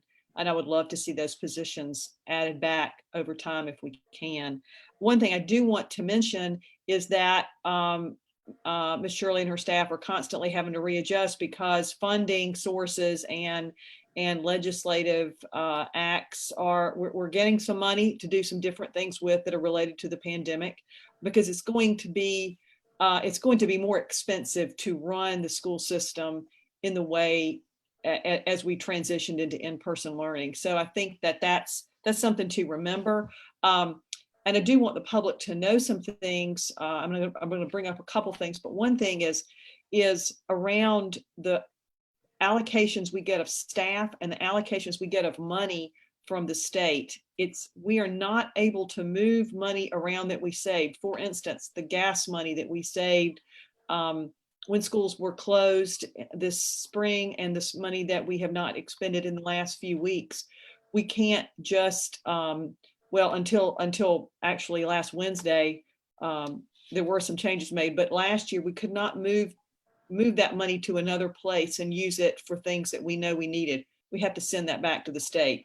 For positions that we do not fill, for whatever reason, they have to go back to the state. Nothing gets banked over time. So the savings, and you see a $1.6 billion budget, but it's very specified as to how we are able to use that. But one thing that has come up in the last bit, even last week, were some funds allocated by our General Assembly, and then our State Board of Education allocated some funds that were provided from the governor's budget. I believe that happened earlier in the summer, and we often have to wait for the state board they'll get a lump sum from the state, and then they will have to allocate an amount per each district. And I know that there was some allocations made at the end of the week. I am assuming that they are not in the budget that you presented. Is that correct? Yes, ma'am, that is correct. I think they were approved on Thursday. And while some of those could be used for positions for nurses, for social emotional workers, they have a pretty short time limit. And so we're sorting through that to see how long those monies are available. They may only be available for a year. So oftentimes those indicate to us that we really can't add a person, but we can go outside of CMS and purchase some services to do those things. So those monies, we have to wait and see what the time limit is, how much they are. But we are, I think, in terms of questions that I've gotten about reopening, I know that we are looking, as you had mentioned too, with some funds to hire some additional nursing support to give us some support for vacancies that we may have with the county. And I know that the county is working on hiring folks. They're having some more luck with that, but we know we're going to need some more health support. So I think that those funds are being used, and we will be contracting with folks for those types of things. So that pretty much sums up my questions. I also, well, actually one more. I think that there were some allocations that were in the budget bill that was passed, I believe, Wednesday. I'm also assuming that they are not in this current budget, and we'll see some more adjustments for that. That's correct. Okay, thank you. We'll bring those. Okay, appreciate that. So Ms. Cheek, I think you had your hand up before and I may have missed that. I apologize. Okay. And then after Ms. Cheek, I see Ms. De La Hara. Great. Ms. Shirley, I thank you for your presentation. Ms. Byers-Bailey, I thank you for your comments that provided a lot of clarity and detail about recent events and recent misconceptions. So Ms. Shirley, the question or the thing I want to really reiterate is, if we have a shortfall of funds, we can't use money we save out of the state funds to cover that. Is that correct? It has to come out of other, does it, county funds have to come out of county funds, county shortfalls have to come out of county spending. Is that correct? We're always going to try to maximize our funding sources to the extent that we can. There are some restrictions on certain funding categories that would allow us, which would not allow us to do that. But we're always going to try to use all of our funding sources in a global picture and trying to make sure that we maximize them to the greatest extent that we can. So when the county cut the money, or when we had the unfunded mandate a year early on the $15, basically had to look within the county budget for those savings. Is that correct? Because there was no additional state funding available to cover that cost, correct. So one of the big chunks of that, as Ms. Byers-Bailey mentioned, and as actually the county manager mentioned in a kind of, trying to be so nice here and delicate, in a kind of snarky way at the end of the meeting, she kind of made a comment that we cut those emotional positions. We didn't cut them, we couldn't fund them because the money that the county gave us we didn't have enough money from them to fund them because of their unfunded mandate. So trying to be delicate with that, but wasn't going to come out that way. So I apologize for my lack of being delicate when discussing the county manager's snarky comment the other night. But so we weren't able to positions were mostly social and emotional. This is an editorial comment on my part now. Being a nurse and working in the health department, health arena in Mecklenburg County for the last 38 years, since I was 21 years old, I've always learned that the mental health and the health and human services aspect of our county need were by our county commission, by our county taxes. And we as a school district have had to adopt a lot of the social emotional well-being of students and take care of those needs because they are not being met elsewhere in the community. So not only have an unfunded mandate, then we had to eliminate positions in a needed area that we really shouldn't have primary ownership of. It should be under Department of Health and Human Services, and our social services public health department should be taking care of those social, emotional, mental health needs of our community. So I'm very sad that we have been through this over the last few weeks with our funding partners. We need to have a good relationship, and everything needs to be thankful that my colleague, Ms. Byers-Bailey, did such a great job of outlining that. And my other questions or comments I was going to make, Ms. Marshall took care of about the constant questions getting asked, hey, since you guys saved money on electricity, or since you didn't have to drive buses, can't we use that money for other things? So I'm glad Ms. Marshall was able to do that. We don't just get lump sums of money. It's a lot of it is very, very allocated in buckets. So I appreciate everything and your hard work always. And the work of the finance team is always just top notch, and I appreciate it. Thank you. All right, Ms. De La Hara. Thank you, Madam Chair. And I want to echo the comments regarding Ms. Shirley and her team. I agree that it must be very challenging not to have a budget and to have things always in flux going back and forth. And so I appreciate, oh, you moved on my screen. You're over here now.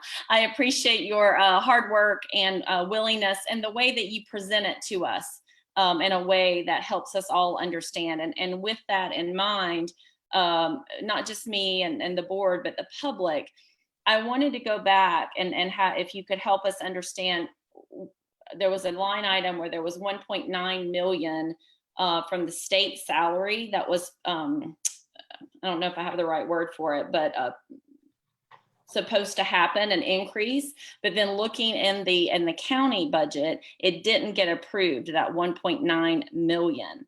And I was just wondering if you could help explain like why that happens for the general public, and to reiterate it for myself, that the way our positions are set up and why we would need that $1.9 million so that all of our employees get the same amount of money. I think that would be helpful. Okay. Well, you did a great job explaining that about why all of our employees, because essentially when the state enacts or adopts a salary increase, they cover the cost for any employee that is state funded. But we, of course, have employees that are solely locally funded. Case in point, many of our weighted student staffing teacher positions. And so when that increase is approved for all state funded employees, we of course want to provide that same salary increase for any employee who is locally funded or any other funding source. And the 1.9 million represents the cost for that increase that was a state approved increase for our locally funded employees. And the reason that there's a gap, the Board of County Commissioners obviously can make a recommendation for the allocation of the increase that they're providing, and they opted not to fund any salary increases at all, including not only any potential state funded increases, but also the $15 minimum hourly rate. And that's why you see a gap, pretty significant gap in our investing in our employees section.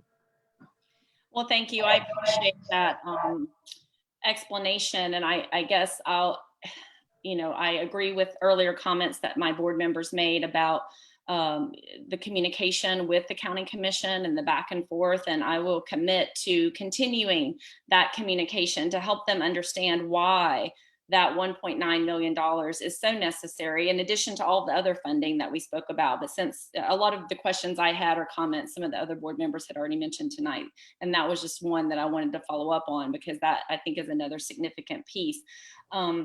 Also, I noticed that some extra funding for the opening of new schools was also another item that wasn't fully funded. I think maybe there was some misunderstanding there. I mean, and I'm certainly not asking you to project intentionality of what folks may have understood, but maybe confirm if I'm even on the right track here, that they only provided enough for one school and not 3 schools that were opening, that were maybe even larger. The square footage, and if I'm understanding correctly from looking at, caused the increase in the amount of money needed to be able to take care and maintain that school properly. Is that what I'm understanding?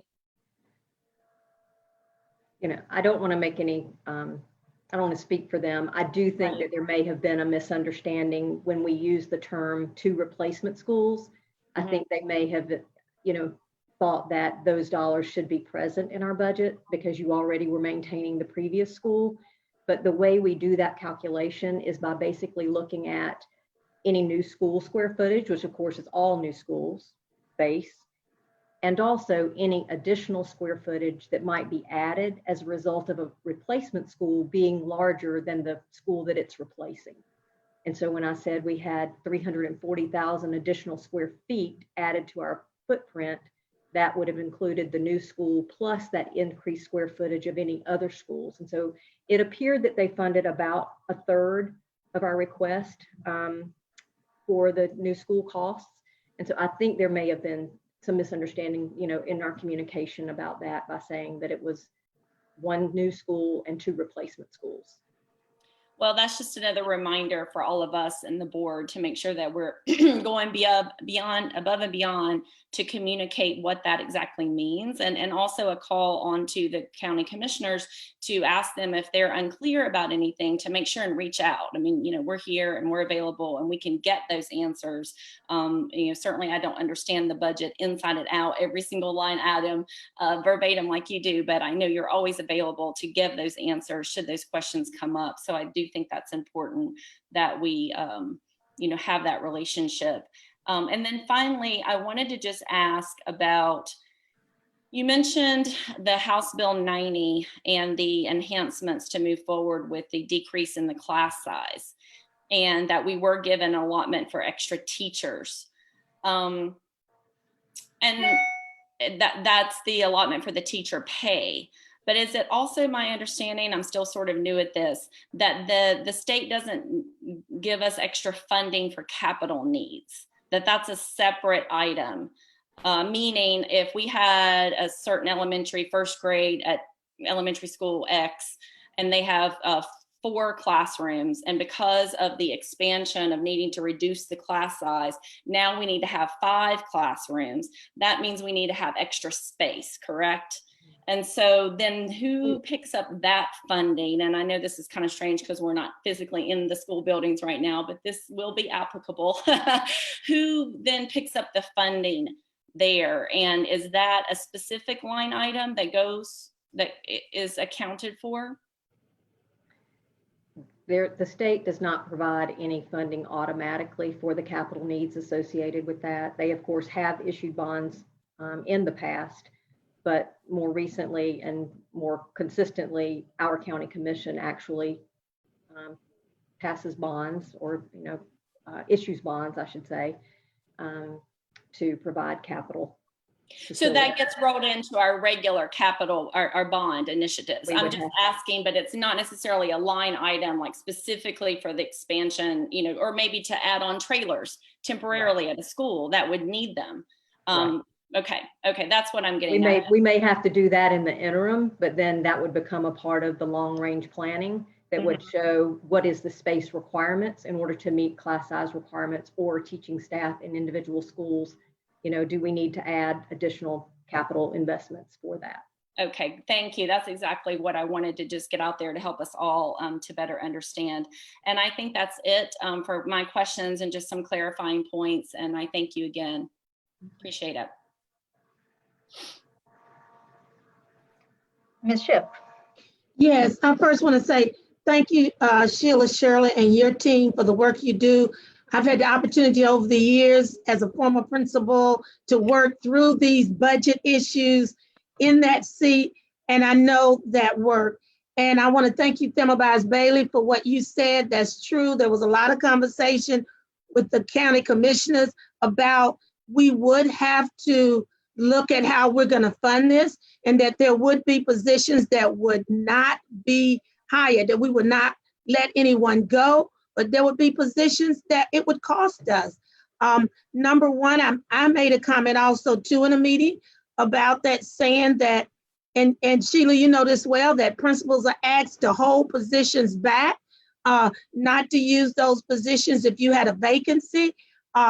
Ms. Sawyer mentioned that about how that hurted certain schools, especially with weighted student staffing, because now that's a position you can't fill that you need to do what you need to do to increase student achievement and to make sure students are learning.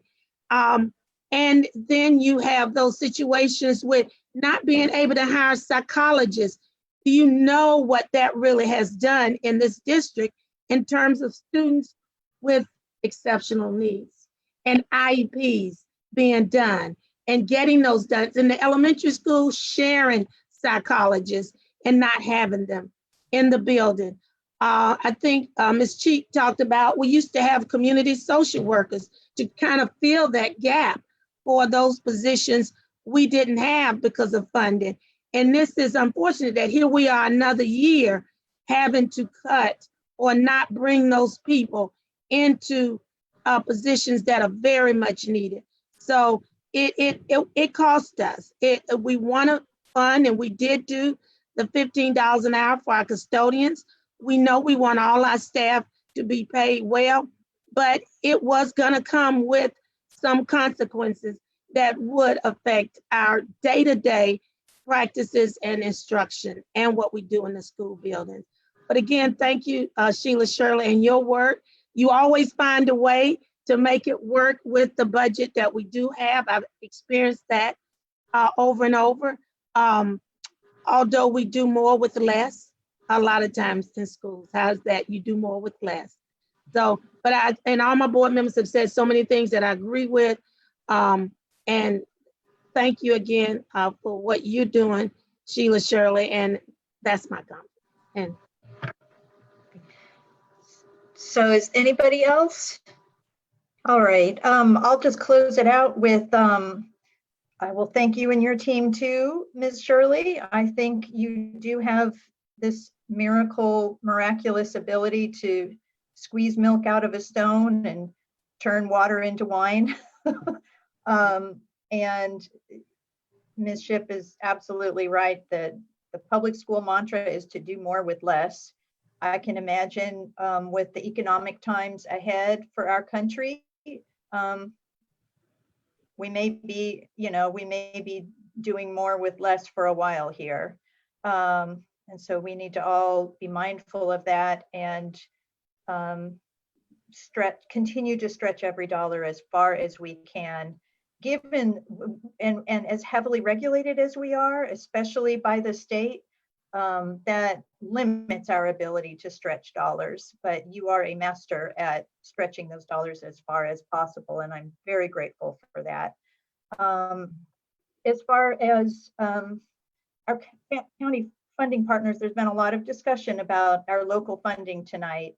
And I just want to say that that I am committed to working with our county commissioners to better understand, as I think I've heard from almost everybody who's commented tonight, all of my colleagues here, to better understand why we ask for what we ask for, how those funds will be used. They're not just numbers pulled out of an air. These are initiatives that are tied with our strategic plan that we know and believe will reduce gaps in our community and best serve our children based on the professional expertise of the folks who work in this district.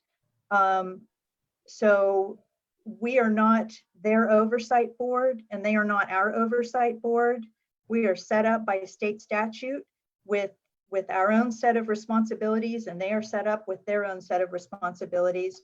But with that being said, we share the same constituents, and I know that we all want, I know and I believe down to my toes that we all want what is best for the children of Mecklenburg County. And we need to work together to make that happen without unintended consequences. And so I welcome their feedback on what they are hearing from constituents. I also welcome them to send constituents directly to us, because sometimes I think our constituents go to other parties rather than coming to us. In fact, I've had 2 emails from the mayor today from constituents reaching out to her about school-related issues.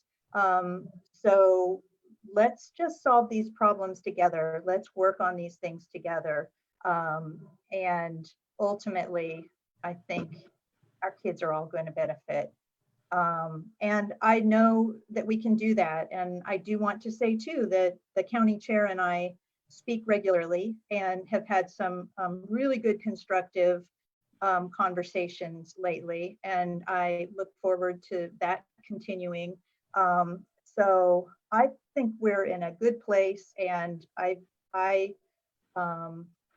fully believe that things will get better in our relationship with one another, especially as we move into next year's budget cycle.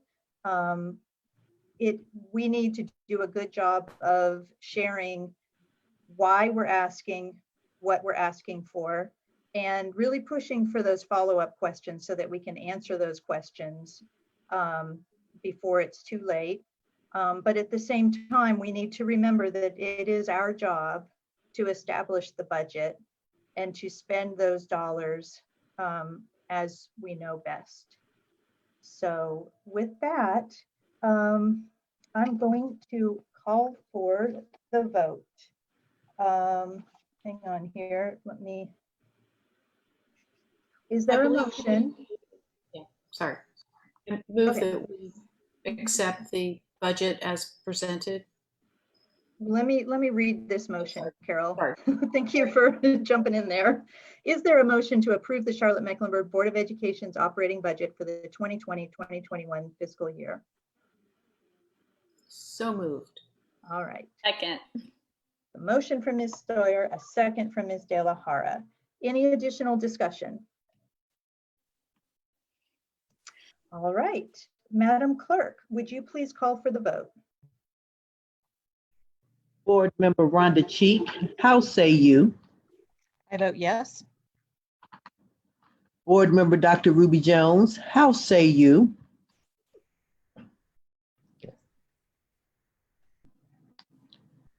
Board Member Carol Sawyer, how say you? Yes. Board Member Margaret Marshall, how say you? Yes. Board Member Sean Strain, how say you? Yes. Board Member Lenora Shipp, how say you? Yes. Board Member Jennifer De La Hara, how say you? Yes. Board Vice Chair Thelma Bias Bailey, how say you? Yes. Board Chair Elise Dashew, how say you? Yes. Madam Chair, the motion passes by a vote of 9-0. All right. And before we move on to the next item. If I could just say 1 second, I just want to say thank you to all of you for the kind words and support. And I just wanted to say thank you to my budget team. It's been an extraordinary budget cycle. I don't know, think about putting $1 billion budget together on Zoom. I thought about Gabe when he talked about spending so many hours on Zoom. We've spent quite a few hours online trying to put together a $1.6 billion budget. So I just want to say thank you to Sabrina Harris and Tasha Williams and express my extraordinary gratitude for all of their hard work. So thank you for that moment. And before you leave, I don't know if the public can even comprehend the amount of work that goes into putting this budget with the moving pieces and the extra moving pieces that we have had this year, with late breaking news even as late as last week. Yes, ma'am. So more late breaking news to come. And I know Mr. Winston, Mr. Superintendent, had a comment as well. Thank you, Madam Chair. I first wanted to thank the board for approving this operating budget. I also want to thank Ms. Shirley and her dedicated team for getting us to this point and positioning us to be able to present a budget recommendation to the board. And then finally, I thought it was important to just share with members of our community, because I know there was a lot of conversation around the student-weighted staffing formula. And I just feel compelled to say that in no way, shape, or form are we stepping away from our commitment to equity or even this strategy of adding additional staffing to our neediest schools. What we did was a tweak, and this was referenced earlier. It was a tweak to the plan formula for holding at the fiscal 20 allotment ratio used in that formula. So I just simply wanted to say that we remain committed to ensuring that we meet the needs of our most at-risk students, and that we remain cognizant of the need for equitable allocation of resources. I just felt compelled to say that. Thank you, Madam Chair. All right, thank you. Okay, so we are now going to move on to the reports and information items portion of the agenda. And we will have an update from the Metrics Advisory Committee. I turn to the superintendent for this update. Thank you again, Madam Chair and board members. If you will recall back to when the Board of Education met to vote on our return to school instructional model, several board members had asked the question about developing metrics that could be used in advising on a safe return to in-person instruction. And so what we did was we convened a metrics advisory committee to develop those metrics and to inform our discussions on when and how we can safely bring students back into our school buildings. And so that has been our priority since we made that difficult decision to move all of our learning to remote learning in March. And again, we did that prior to returning to teaching and learning on August the 17th.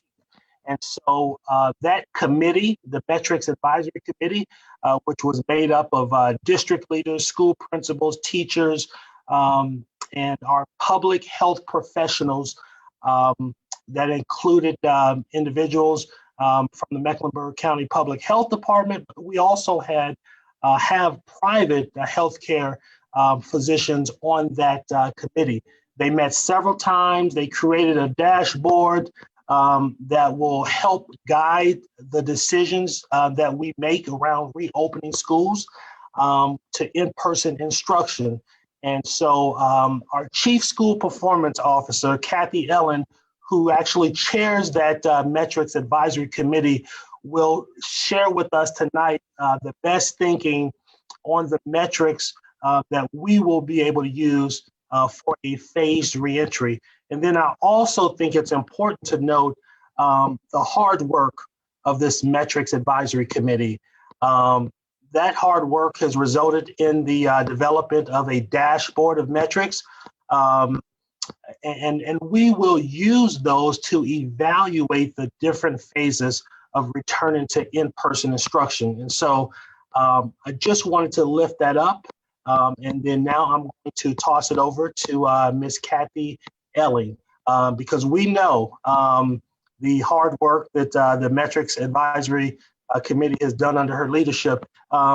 We talked earlier as part of the budget conversation how this has been a school year unlike any we have ever experienced.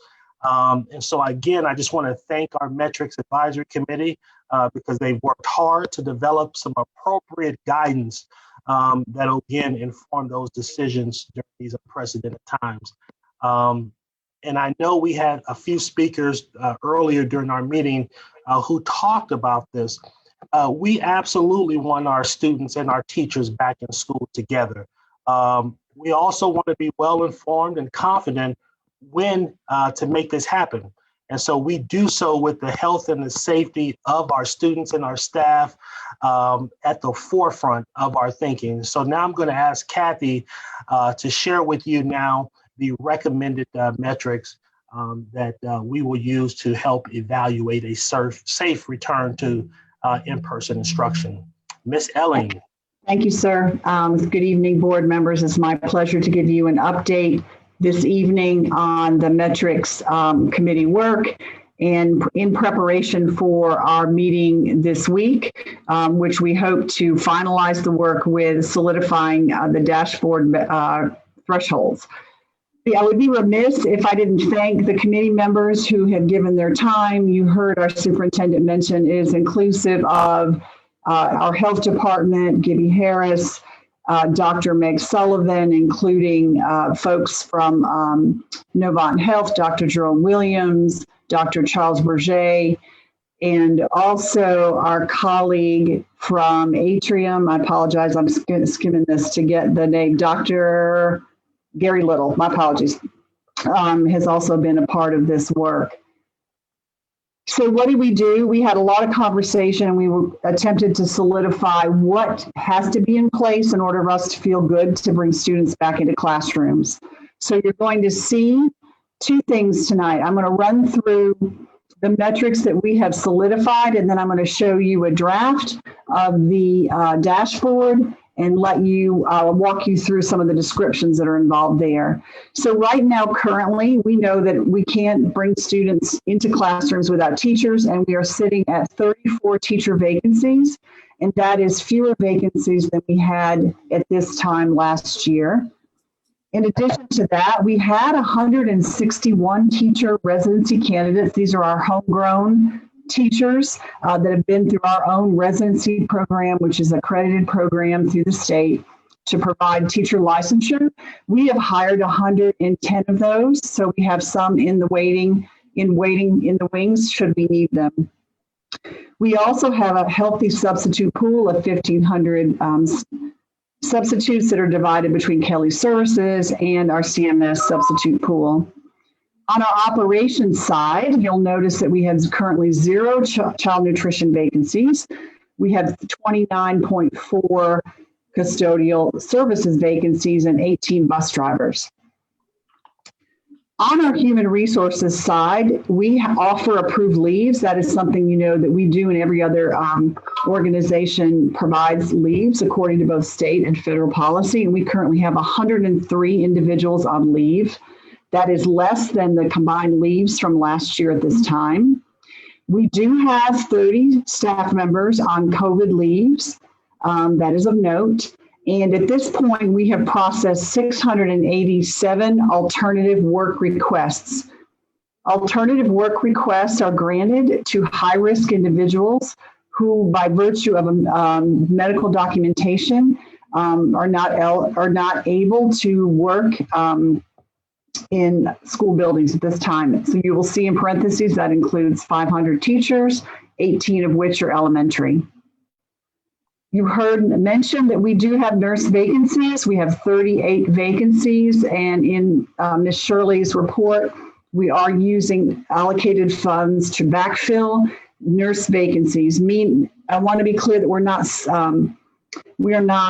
we are providing support, not in lieu of, making sure that we have the nurses that the county is vigorously attempting to hire, but that we can provide essential services around COVID response and isolation rooms to be sure that we have the things that we need in place. Our district response team, which is constituted at the cabinet level and designees, is in place to ensure that COVID processes regarding notification, enhanced safety protocols, making sure people are connected with benefits, that is in place. On our operations side, 100% of our schools at this time have all the North Carolina Department of Health and Human Services required safety items.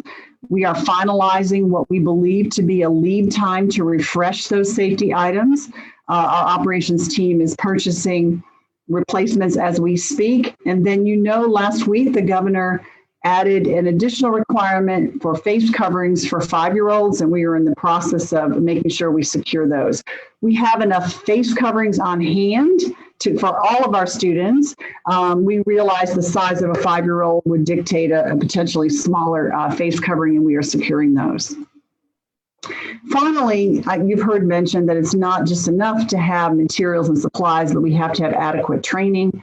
We have 3 Canvas courses that are ready and up and running for staff. One is a basic COVID, I called it 101. Here it's really listed formally as operations and requirements. That will be for all staff, including substitutes. The second course you see listed is on COVID symptom screening, and that will be for selected teams at schools who will be performing that function. The same is true for the isolation room procedures. That will be available to designated team members who will be providing that service and coverage.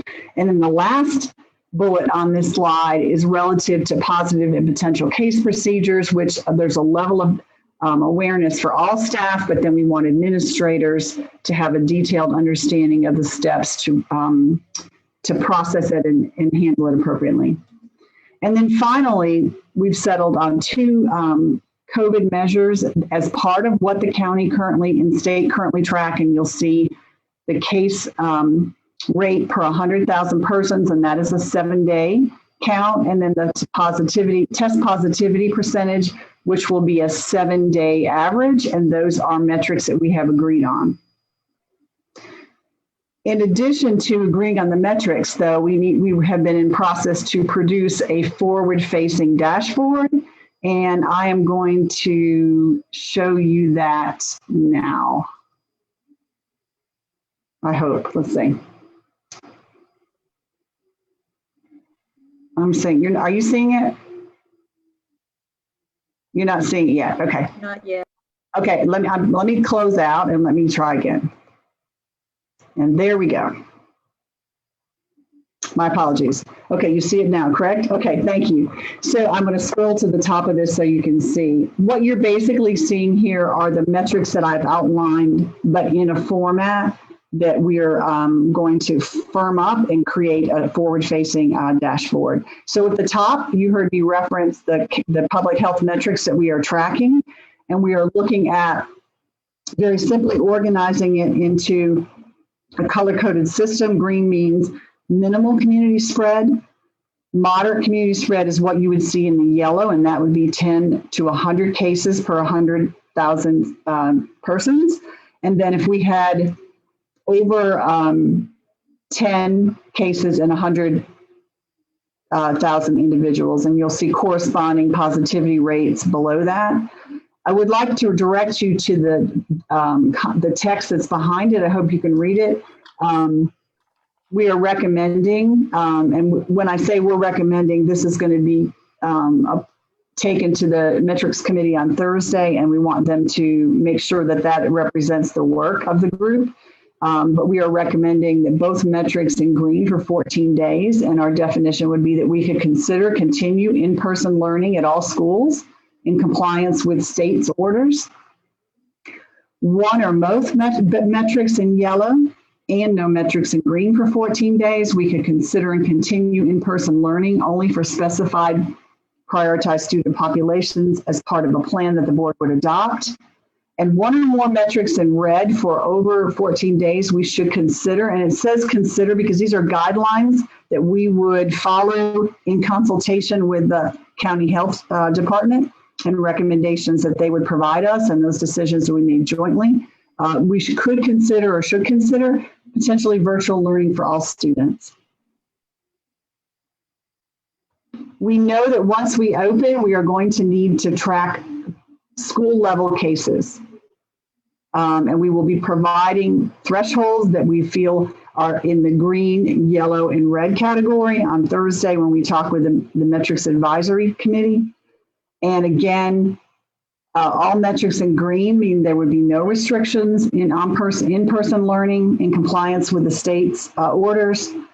One or more metrics in yellow and no metrics in red. The district will consult with Mecklenburg County Health Department for recommendations to the school level. This is written in a way, I want to be clear, so that when we open school and we operate within these thresholds, the thresholds trigger when we would consult with the health department, and they would advise us on how we should proceed at that point. So these are metrics to open and also metrics we will check. And as you heard a speaker say, we need to know what conditions allow us to open and what conditions allow us to make other decisions, or we would consider other decisions, and that's why it's written that way. We also need to track classroom clusters. The state defines clusters as five or more potentially linked cases within 14 days. Of note is the fact that sometimes the state is reporting clusters as 5 individual cases in schools. So we're seeking clarification with our Health County partners about how that should be incorporated into the thresholds. And again, you'll see 1 or more metrics in red. We should consider short-term classroom or school closures in collaboration with Mecklenburg County Health Department. This is not unlike a process that we follow for other communicable diseases. We don't close classrooms or close schools without consultation with them, so that is not out of the ordinary. We also believe it's going to be important to follow those metrics, but aggregate it by school so that we know how many schools have at least 1 positive case within 14 days and how many schools have at least 25 individuals in active quarantine. I want to talk about active quarantine and cases in this band, if I might. As you may have heard stated over and over again, we may have students and or staff members that test positive, but doesn't mean they had the illness originated at the school. It shows up at the school. So we fully expect to see quarantine numbers that may represent the fact that my spouse in another environment was tested positive and I'm quarantined, but as a school employee, I am then not able to work for the 14 days. And we think that's important because it still, as a number, impacts our ability to make sure that we have staffing in schools. So we want to track that regardless of what we believe is the potential origin. And this is our district metric side. So you heard, and a majority of this is around ready to go items like our cafeteria is adequately staffed and stocked, check. Our bus routes ready, check. Is staffing available on site? In light of the fact that we have X amount of employees who are currently in alternative work, do we have enough staff to be able to adequately serve students? And some of the language you may see tweaked a little bit because it's not schools with adequate custodial staff to maintain, and this is going to read enhanced cleanliness standards, because that is going to be a level above what we have done in the past per the DHHS guidance. So that's going to be a change there. And then we know, and it's been mentioned, that schools with full-time nurse or full-time nurse coverage is something that we are also going to populate. And we've heard mentioned that is a critical factor in terms of being open. So I guess I want to reiterate on this slide too, that in green, we're thinking district operates as planned. All metrics in yellow, the district operates and plans, and we may need to adjust to begin to make decisions about limiting in-person learning for certain groups of students. And then red means we need to consult with our Mecklenburg County department again and consider maintaining or returning to virtual learning. And then you see a section here around school readiness metrics regarding staff. Do we have enough staff to provide both in-person and remote learning given the scheduling? And if not, do we need to look at schedules to better accomplish that? Are our schools facilities meeting safety standards? You will hear, I'm sure, a question will arise around how do we know that to be true? And we have a school audit checklist and a visual monitoring of classroom setup to ensure that desks are 6 feet apart, that the social distancing in classrooms is as it should be. And as I've mentioned already, our signage is at the schoolhouse and in place, and we're just going to check to make sure hallway markings are, et cetera, are in the order that we've asked them to be in. Additionally, we're going to look at, as an opening metric, whether schools have all the required / you're going to see a change in that. It's going to read required / recommended quantities of items, and that is a check, yes, go now. You heard me mention that our operations team is looking at the lead time to make sure that we can adequately replenish those items. Finally, we're looking at the training aspect, which I shared with you previously, where we can ensure that all the staff prior to opening that have the required training around what is COVID, what do I need to do, how do we do safety screenings, symptom screenings, and how do we handle students and or staff for that matter who become ill and need to access the isolation room. So to sum up this portion, we will be taking this to our team, our medics advisory committee on Thursday, where we anticipate firming up thresholds and completing that work in preparation for any future discussions around what a plan for in-person instruction could look like, because we divide this in. This is the when we would execute a plan, and then the plan is the plan. The phasing in of particular groups of students, and those things need to come together in a way that supports informed decision making. So I'll stop there. I know there's going to be questions, and I'll be glad to take those. And I have some colleagues who are going to join me should the questions become of a real technical nature, and I want to make sure we get it right. So thank you for letting me share an update about where we are currently, and a forecast of by Thursday, we should have this process solidified.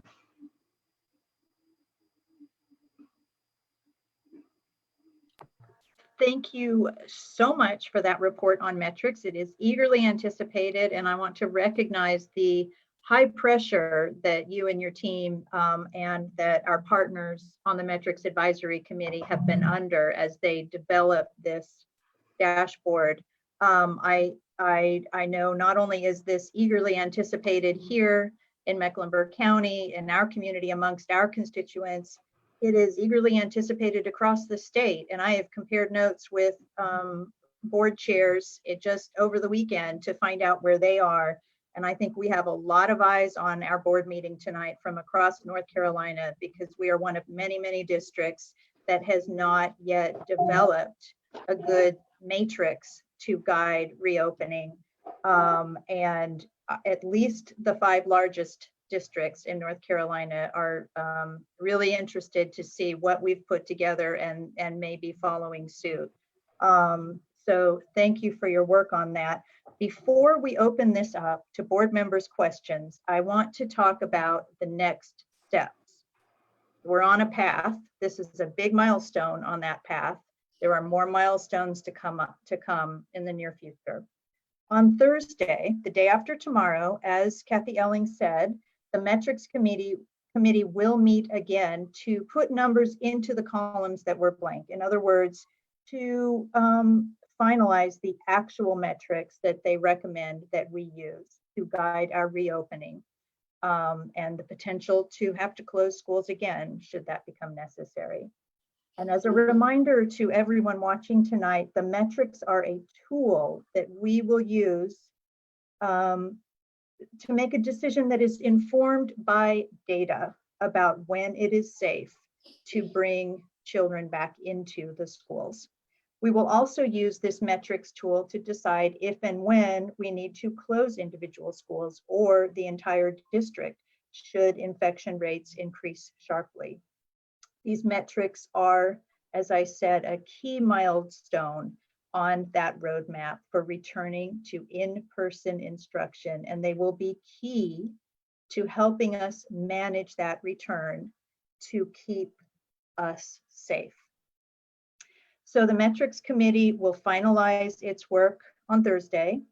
And then on the following Wednesday, September 16th, we're going to hold a special meeting of the Board of Education to address 2 key topics.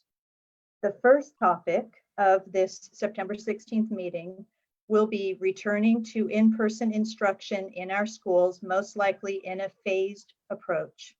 I would like to remind board members and the public that staff shared some preliminary thinking on a phased reentry with the board recently. Since then, staff has been engaging experts and stakeholders to vet possible plans, and they've been fleshing out those plans based on feedback that they're getting from folks who are on the ground, who will be responsible for executing these plans. It is quite possible that the plans we see September 16th will have changed from the initial thinking shared with us earlier. The second topic that we're going to need to discuss on September 16th is the possibility of employee furloughs.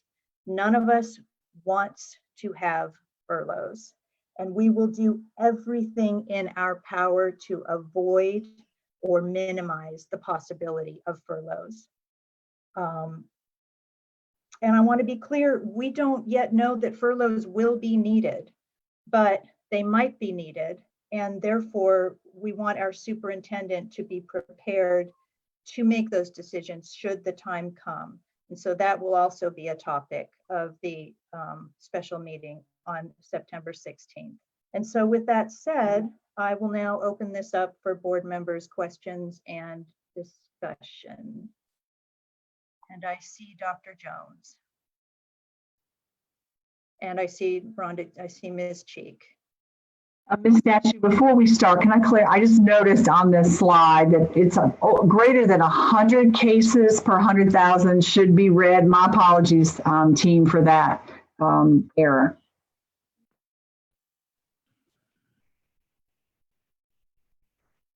All right. Dr. Jones or Ms. Cheek, who wants to go first? I will, since I'm not on mute, if that's okay. Can you hear me? Oh, if Dr. Yeah, Jones wants to go ahead, she can go ahead. That's okay, I hear you, Dr. Jones. Go for it. Okay, I appreciate that, because I want to say an immense thank you to that advisory committee. Outstanding work there. I think you've covered a number of things and issues and concerns. Let's look at busing. Correct me if I'm wrong. I think we have more school buses on the road than any other district in North Carolina. Getting children to school. For bus drivers, I've over the years heard that it's a tremendous job driving the bus and also trying to make certain that the behaviors and students doing what they are supposed to do is adhered to. Have we considered that we may even have to look at having bus monitors on the bus to ensure safety? And I guess I'm directing this at Mr. Winston. Thank you, Dr. Jones, for that question.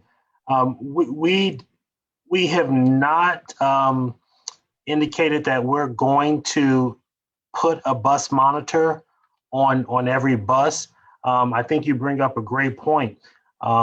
We know at the same time that we're going to have fewer students allowed on a bus. So I believe that's a maximum of about 24 students who will be allowed on a bus. And so obviously the expectation or the hope is that, there will be fewer distractions, but we have not said that we're going to put a bus monitor on every bus. That would come with some additional costs, if you will, in that realm. But that's where we are. Okay. And one last question. Kelly Services came up in the presentation. in quote, so-called normal times, Kelly Services, I'm going to just use Eastway, for example, because I got so much feedback over the years. Oftentimes they were not able to secure Kelly Services when they had several teachers, 6 or 7 teachers out at a school. So how have we interacted with that particular service, Kelly Services, to ensure that they can fill in the gaps? Thank you, Dr. Jones. I see that Makisha Mills has joined us from our HR side. Makisha, would you be able to provide any insight on our work with Kelly Services to ensure that we have adequate subs? Yes, absolutely. We have been in communication with Kelly Services, and they have continued to hire subs for their program. They have people readily available to implement subs for our Title I schools. They are also confirming with their hires that they have the adequate equipment as far as electronic, internet usage, to make sure they have that access before they have those subs going to our school buildings. Thank you. All right. Thank you so much. Kathy Elling, thank you so much. You and I go back a really long time. And to see the role that you're in now, I have such great confidence in the program because I know that you're at the top of it. And Elise, I thank you so much for updating us about next week's called meeting and the metrics committee meeting this week. I think a lot of answers and a lot of the comments that the public had at the beginning of this meeting start to, this helped a lot of that. And I believe that as we proceed to next Wednesday night, more of that will be done. As a point of clarity, the CMS team has been working on a return to in-person education plan since March 15th, that Sunday afternoon when Governor Cooper closed schools. The recommendations have evolved. I mean, the plans have adapted to the twists and turns of a global pandemic. Heck, there were days back there in late April. I'm going to embarrass you, Miss Marshall. We're actually hopeful that we were going to come back to school in May. And I remember that you and I went through a grieving process when we realized we're not coming back. But our staff was working back then to get us back in school. And that hasn't stopped. It went into hyper mode over the summer when we tried to develop the plan A, B, and C options. And we've had to continue to evolve those things because this virus continues to adapt. It continues to migrate into different forms, and it continues to hit our community, even though it is only a number out of 10,000, 100,000 people. People might remember back in the early days in March when we weren't told we didn't have to wear masks. You know, so things have changed, and we have to be adapting. There's been amazing strides in treatment. I'm a nurse. I see the differences in how patients are being treated now. The days in hospitals is reduced. We have flattened the curve, and we have taken care of the big fear that everyone had with the overwhelming of our healthcare system. But the big thing that still is evident, and it's more evident every day, is that COVID-19 isn't going away. It's not going away in the first semester of 2020. It's not going away in the second semester of this school year, and it probably will at the end of 2021, in a year from now. We're all going to have to learn how to best live with this, how to educate students the best with this. We're going to have to protect people in vulnerable groups, and we're going to have to reduce community spread. And I'm glad that we have kids out on the ball fields on our schools, but I wish I could stop seeing parents on social media at those games in each other's faces. That's just one little comment. So Ms. Elling, this dashboard is so valuable because it does have what I clamored for back in June and August. Where are we in terms of facility and operational readiness, and how does that compare with the health metrics that are out there? This draws it all together, and it's exactly what we need. It's data. Now, there's been a lot of people talked even earlier tonight, you know, the data says we can go back. Data is interpreted by people who draw their own conclusion based on the information they have. Things are different, but we need to keep data at the forefront. So we've got a dashboard now to do this. I know staff is working so hard behind the scenes to get this reopening plan ready. There's been a lot of talk in the community that it's a secret plan. It's not a secret presented. We started talking about it in July. And like I said, we've adapted it. Much like our speakers tonight, though, it was really ironic because I was sitting there thinking our community is so divided. Our board is very divided. Our board is not in unity as to whether we should go back right now, whether we shouldn't go back at all this semester. We have a variety of 9 people on this board, and I think there's 9 different ideas of when we need to go back and how we need to do it. Just like our speakers tonight, our community is divided. One speaker said that the anger and the vitriol in the community over this issue would settle down and we would just focus, like so many teachers, care workers, community members that are providing services in their community centers now, who are rolling and they're committed to make whatever plan we're in work. I wish that everybody that is yelling and angry would do that and think about just let's do what we can. We're getting there. We're not there yet. So that's really it. That's very editorialized. I didn't ask a lot of questions, Miss Elling. I like the dashboard. I like the way it's set up. I like yellow, red, green. I wish our community split yellow, red, green right now. Our dashboard's got the yellow, red, green. Anxious to get our EC kids back. I know that there's some folks out there lurking in the wings that know that. I want our K3 kids back and time. So this dashboard is the big thing in the toolbox that we had to have. And I want all of us on the board to use it and to work with it and to be comfortable. And I want our community, we're not ignoring their requests. And that's all. Thank you. All right, Ms. Shipp. Yes, I want to thank you, Kathy Ellie. I've known you a long time too, and I know your work, and I know you know a lot about what we do, especially with the social and emotional side. I used to be a psychologist. I remember back then, Kathy. But what I want to share is that audit piece in terms of knowing where every school building is.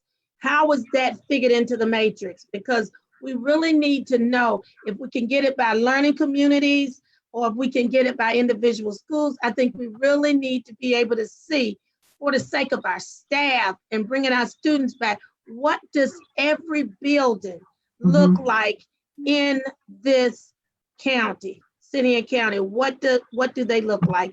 And there's been so many questions since back in June and July about HVAC, ventilation, our mobile units, and making sure people feel safe coming back into these buildings. That's a big piece of the readiness. So where are we at with that? I just wasn't sure we really put that in there about the audits, and do we know yet? So the strategy, yes, there is a school by school audit happening that looks at conditions and specifically around classroom setup for social distancing. Is the signage where it needs to be? Is the PPE, while we know it's there, is it located where it needs to be?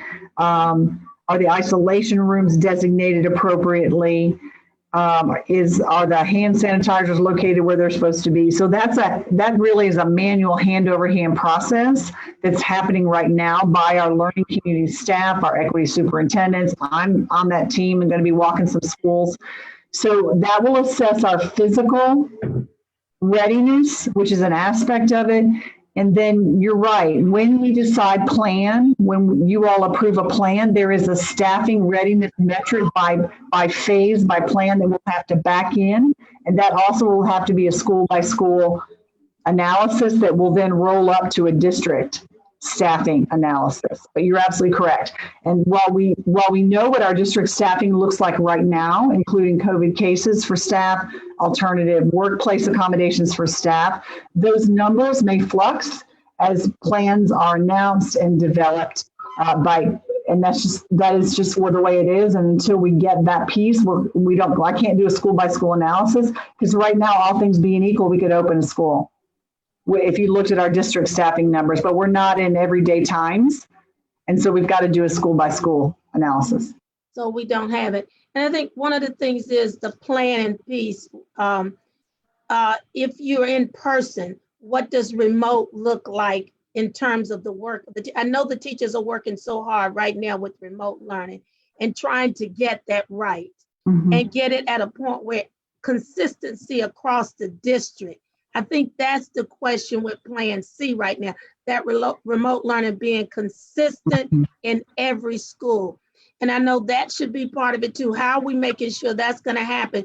Because when we return, remote learning will still be a big piece of what we're doing. So we really, where is that at in our matrix in terms of making sure we're ready with scheduling to be able to teach those in person, teach those in remote? Is that at the same time? And what does that workload look like for us? So it's there in terms of a metric, but I want to, if I can, separate the conversations, because tonight I was talking about metrics, and that is there. The actual design team that's working on the plan is really working on the staffing scenarios that are behind the number, so to speak, or will become the number. So what I'm here tonight to do is to provide an update on the metrics that we have solidified, and then get busy on Thursday and get the thresholds locked in so that we can move forward. All right. I'm gonna stop there. Thank you so much. Ms. Sawyer. Oh, wait, sorry, Mr. Winston. The only Please. thing I just wanted to reiterate, and I think Ms. Shipp had alluded to this in her remarks, is that school by school audit, it's in process, it's incomplete. It's not, so we will have that. So I just wanted to make sure that board members had expectations that we will provide that. It's in the process of being worked on. We're doing it right now. So I just wanted to confirm that the status of HVAC systems is included in that audit. Because it sounded, I wasn't sure that it was, but I think it needs to be. Our facilities team said we have, I believe, 39 schools that don't have access to fresh air directly into classrooms, where they can't increase the fresh air in the HVAC systems. And they said they were in process of changing out filters, but I guess I want to know the outcomes of that process. Where are we in that?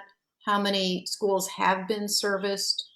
How many are yet to be serviced? And not in terms of work orders that need to be filled, but where actually in schools are we on a school by school basis in terms of HVAC readiness? Yeah, thank you, Ms. Sawyer, because I know you mentioned that in a previous conversation, and we will provide a scope of work that indicates where we are on replacement of air filters, et cetera. And Carol and I spoke about that. Her team is ready to provide that work and a timeline by which it will be complete. Thank you. Mr. Schul. Thank you so much for everything you guys are doing. So just to clarify Ms. Sawyer's question, the school audit data will be separate from the HVAC data. I'm hearing Ms. Sawyer ask that it be included in some way in the audit data, and we certainly can make that happen. Okay, yeah, that's what I'm asking. Okay, and then I was wondering about specifically the nurse vacancies. So is the required amount 0 vacancies for reopening with regard to nurses? I'll start, and then Ms. Ademayan, if you want to jump in. We've opened schools every year with nurse vacancies, and we've provided coverage from school to school and worked that out. This is a different year. So our plan for part of coverage is to contract with nurses to come in and provide the essential functions that you heard me speak about, which is symptom screening, supporting of normal health room functioning, and isolation rooms. What would you add, Ms. Ademayan, to that? The only other thing that we always do every year is make sure when schools start that we have a coverage plan in place for the schools that have a vacancy at the time. So we make sure that it may be 2 different nurses covering a school, but that we do have coverage for every school, and we have a plan in place. Even if a nurse isn't physically in the building, the entire day, that we have access to the nurse as well as the nursing supervisors to help triage and address any concerns as we open up the schools. Okay, thank you. And then I was wondering, you mentioned that we have enough masks for all students. Is that for the full year? We have seven? I'm sorry, I'm botching this up. We have the cloth masks. So there is a shelf life to them, and we can certainly get you that information. But that is part of the lead time replacement that you heard me reference, and that would be on required DHHS safety items. That would be on a lead time item, which we would want to secure replacement for. Okay. And we have 7 masks per staff and 5 for every student. And I think the shelf life has to do with how many times it can get washed before it starts to wear down and need to be replaced. But I think we calculated maybe, I want to say 24 weeks. Okay, thank you. And I was also thinking, because, from high schoolers, those masks are definitely going to get lost, but regardless of how much, time they take to wash between each time. And then I was looking over the various types of metrics, and when we're looking at green versus yellow.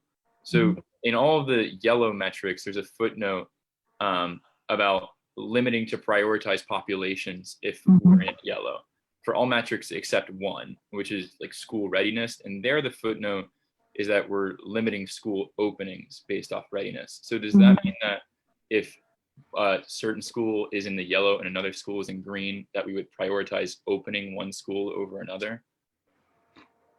That doesn't necessarily equate to that. And remember that the language attached to these metrics is not fully baked yet either until I get to Thursday. So we may look at that as to refine the language around it. But the school metrics, readiness metrics in particular, are to signal right now whether we're a go to open, and then what would happen, what would the threshold be should, as an example, 3 teachers get ill. What's the impact on that? There's a threshold around whether or not we'd be able to maintain instructional staffing. So that's why you see the yellow column, and there'll be a parameter that we place on that. And that would be then triggering us having a conversation with our health department to figure out what the next steps would be. Mm-hmm. My worry is just that I can easily see, our minority low-income schools more easily being placed in a yellow category, and therefore not being determined ready for opening as compared to another one in green. And then, sorry. I'm intrigued by your analysis of that. I don't see it that way, but we can talk offline. Okay. And then I was wondering, because I noticed that some of these metrics might involve statistics that are taken right after schools reopen. Am I correct? So are we gathering, is there a way to have testing on site to do things like figuring out positive test rates per school? We have not put any plans in place to conduct what would be surveillance testing on school sites. We do have a close relationship, obviously, with our health department. They're going to notify us if they get a positive case. We're going to notify them if we get a positive case. Ms. Adame, what am I missing with regard to answering that question? Yeah, we're going to use the information we receive from the health department to monitor our positivity rate within the schools based on the knowledge that we have of cases in the schools. But we haven't looked into testing within the schools. There's still limits to testing availability, and being able to do surveillance testing on students would require a lot of logistics that would really get in the way of the educational day a lot more. But we are partnering very closely with the health department and the hospitals to monitor the community transmission rates that we see as well. So there's a way to coordinate the data from public health on a per school basis. Yes, yes. In our conversations with them, we're definitely going to get to that level of determining schools that are impacted by positive cases. Okay, thank you. Thank you so much for everything you guys are doing. Okay, Mr. Strain, I'm going to go to you next.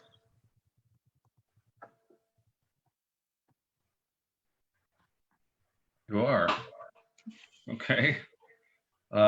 So Kathy, thank you very much for putting this together and working with the team to put the dashboard together. I know you and I had talked about a dashboard for a couple of weeks. It's great to see it come together. Obviously concerning that we don't have it more populated than we do today. But let me just look forward to the 16th September meeting. So I understand now a meeting has been set for the 16th of September where we're going to talk about, and perhaps Chair Dashi, you can help me with this, but I think on the agenda, we're going to talk about the completed dashboard and the current metrics and trends associated with those topics, right?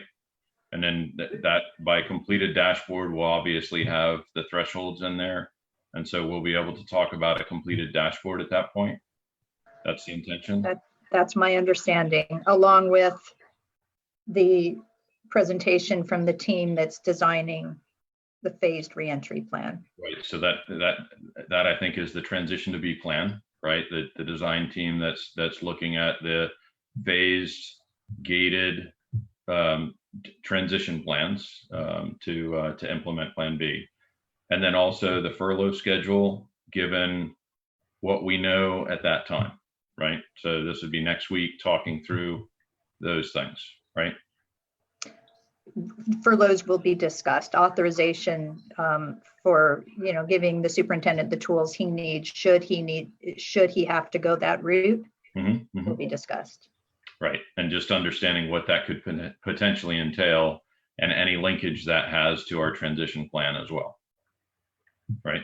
Okay, great. So just a couple of questions, knowing where we are in the process, a little bit of grace to get to where we need to get to complete that work, to have that conversation on the 16th. I just want to ask Ms. Elling a couple of questions with regards to the dashboard, the current status of the dashboard, not in terms of the population, but the metrics themselves. So for those items that we currently have at least placeholders in for our thresholds, are you aware of any currently that would be showing red, that would be currently in a status or even recently in a status that would identify as red? I would identify at this point both our ability to provide one nurse or nurse coverage per school right at this minute is red until we secure the contracted services, and the county is working very hard to continue to employ nursing. Maybe temporary red, we anticipate being able to figure that out. But if you ask me in this moment in time, I would say that's red. In this moment in time, at a threshold that I would be comfortable with, that we would be red in the required trainings that I have outlined. And I believe that also to be a temporary red. And when we get to the plan approval, we won't be in red. We'll be able to accomplish that as well. Okay, so that meaning that would be completed by next week, or that we would have a clear plan to complete by next week? That would be completed prior to a student entering a building. Yep, right, okay. All right. And then, again, having been tracking these metrics, particularly those that we've currently got set. So the ones we just talked about, I'm not sure we're actually populated currently in the dashboard. For example, one nurse assigned to every school being the threshold for red. Is that in the dashboard, or is that what's anticipated to be in the dashboard?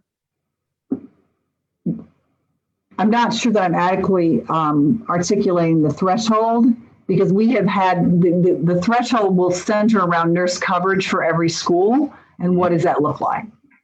And Okay. what was the threshold?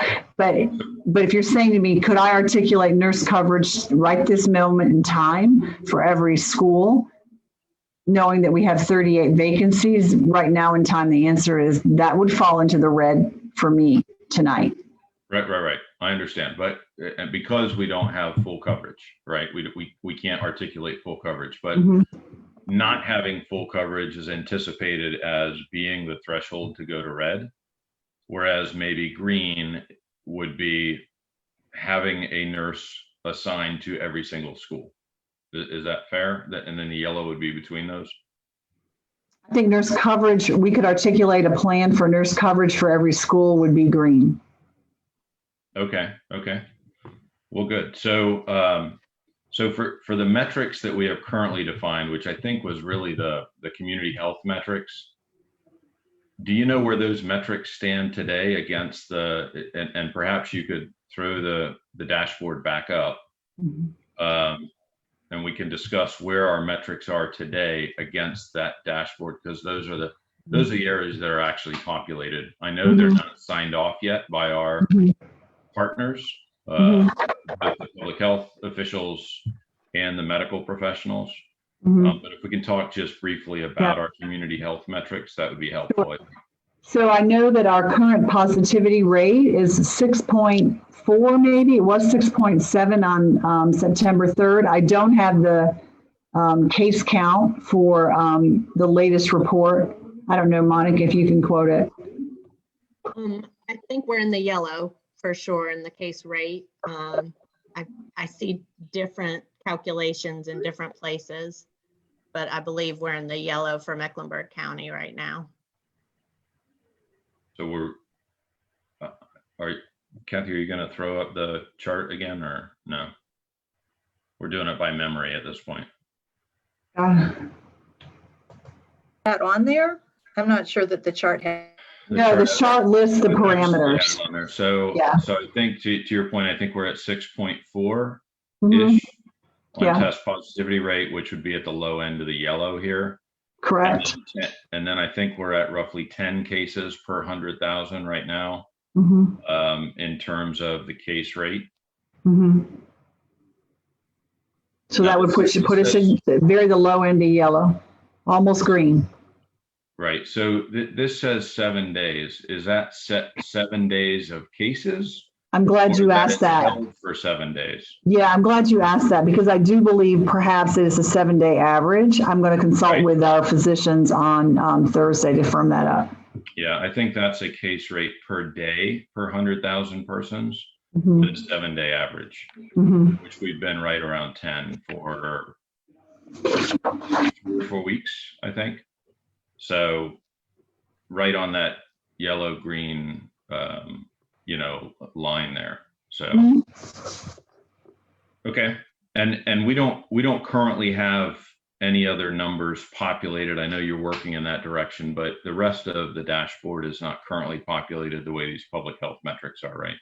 That's correct. Okay. So we can't really talk about where those are currently green or yellow or red, because we don't have the thresholds, but perhaps we'll certainly be in a position to talk about those next week.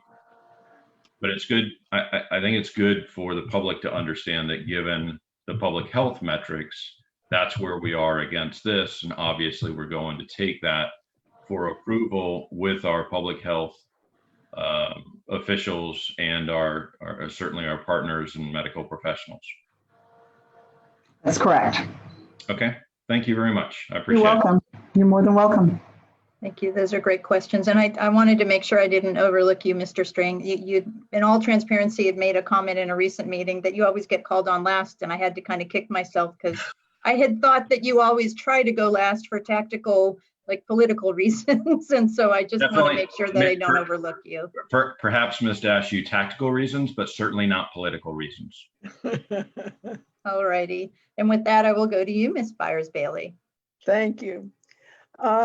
We had a speaker earlier this evening during the public comment session that mentioned something about our filters and a MERV count of 13 and a MERV count of 10. That was the first time I had heard of any of that. Is that part of our matrix for our facilities? Yeah. Or are our facilities on the matrix? Yes, the facilities are on as a metric, and I heard Ms. Sawyer mention that as we're doing audits, if we could include where we are with replacement filters as part of that audit and provide a defined scope of work as when that would be completed. So that will be included. Okay, so was the speaker accurate in this level of MERV 10 and MERV 13? That was the first time I'd heard those numbers thrown out there. So this is a little bit outside my area of expertise for sure. I can't tell you, and if Ms. Sawyer wants to jump in, she sure can. I do know that we are upgrading filters to MERV 10. I have learned through careful listening that MERV 10 is a high quality filter. Some of our operating systems will not accommodate a MERV 13, and I think that's as far as I would choose to go because I'm way out of my area of expertise. And I don't want to botch the answer. And Ms. Byers-Bailey, there was a really good discussion of this in the last Metrics Advisory Committee meeting, which is still available on our Facebook page. So I know we had a lot of meetings that day, but it really, the person in Carol Stamper's shop who does that work explained the science of air filters at length, and I learned a lot more than I had ever known, than I ever knew I needed to know. But he did a really good job. I guess I need to go back and catch up, do a refresher on that then. Thank you. Now, I was just wanted to make sure that that metric would be a part of the dashboard that we're going to be looking at. We are certainly going to include it. One, as I want to be clear, as a scope of work, because that's come up. And when are those filters going to be on for replacement? And also as part of the audit, like where are we with that school by school by school? Okay, so we will know, I guess if we get, as long as we can get the best filter in the building that the system will accommodate, would that be a yellow or a green? I actually understood that our current systems as they are that's not a go, no go to open. We want to expedite the replacement in the schools with the 38 schools that are identified. And that's come up a couple times, and we will get a scope of work and time to complete that. And we will do it. We will check the status though of our HVAC systems and all of that as part of the school by school audit. I know that the operations team is currently doing that. All right, thank you. The only thing I would add to build on what you said or reiterate is that the MERV 10 is an upgrade from what we currently have. But I also think it's important to note that not all of our schools can accommodate a MERV 13. Okay. All right, well, sharing that that's not part of the red, yellow, green, no-go system is also helpful. Thank you. Ms. De La Hara. Thank you, Madam Chair. But just following up on that, I do think it's important to reiterate, going back to Mr. Strain's question where he talked about today, if we were to look at things, where would be some of the red areas? And you mentioned, our capability with staffing nurses right now, training as a possibility. And I guess we could go ahead and add on that the readiness of the facilities, because we don't have that checklist. So that is something that we know is coming and we're going to talk about next week, but because we don't know the final status of these 39 schools and other readiness checklists, that's coming, correct? Well, I would say it's not red. I say we're in process with some of with screening and checking off schools through the audit. So better to say it's not green because we don't know. Better to say it's not green. That's correct.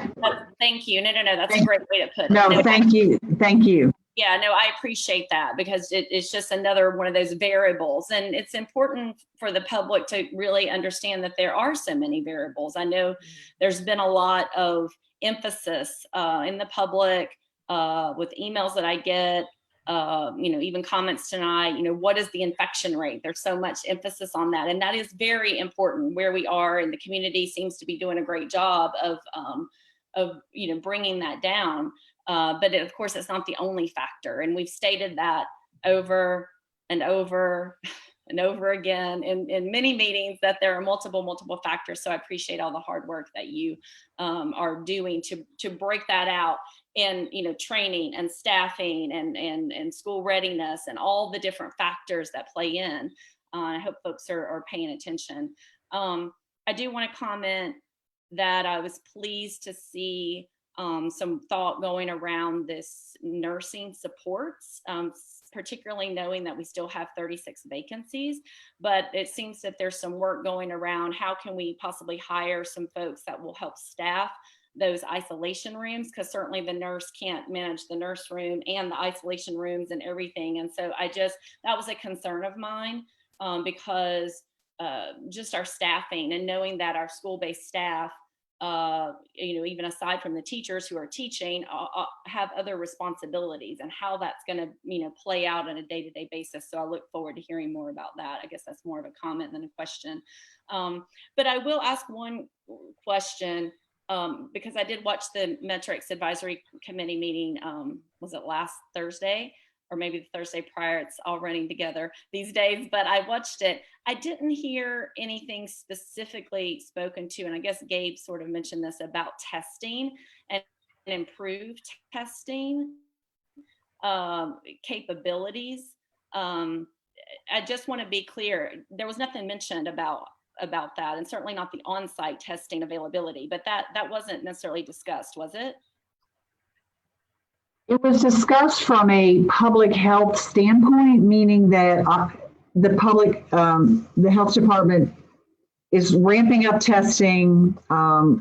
Dr. Berger referenced talk through surveillance testing. We did not get a chance. There's a lot of things that we, as custodians of children in schools, don't have the authority to do. So we certainly, right? I mean, so we certainly, I can't go into a classroom and say, who wants to get tested today? And everybody raise their hand and they're free to get tested. So there's a lot of things, there's a lot of processes, not that at some point that doesn't become something down the road that is a part of the public health push, but right now it is not a part of our consideration to open for in-person. Honestly, because it's out of our control. But I do think that's important, and I guess that was the point I was going to make. It could become part of it in the future, and I point that out because I asked Gibby Harris back on July 15th if there was any update from the CDC director, because he had been in Charlotte just the day prior.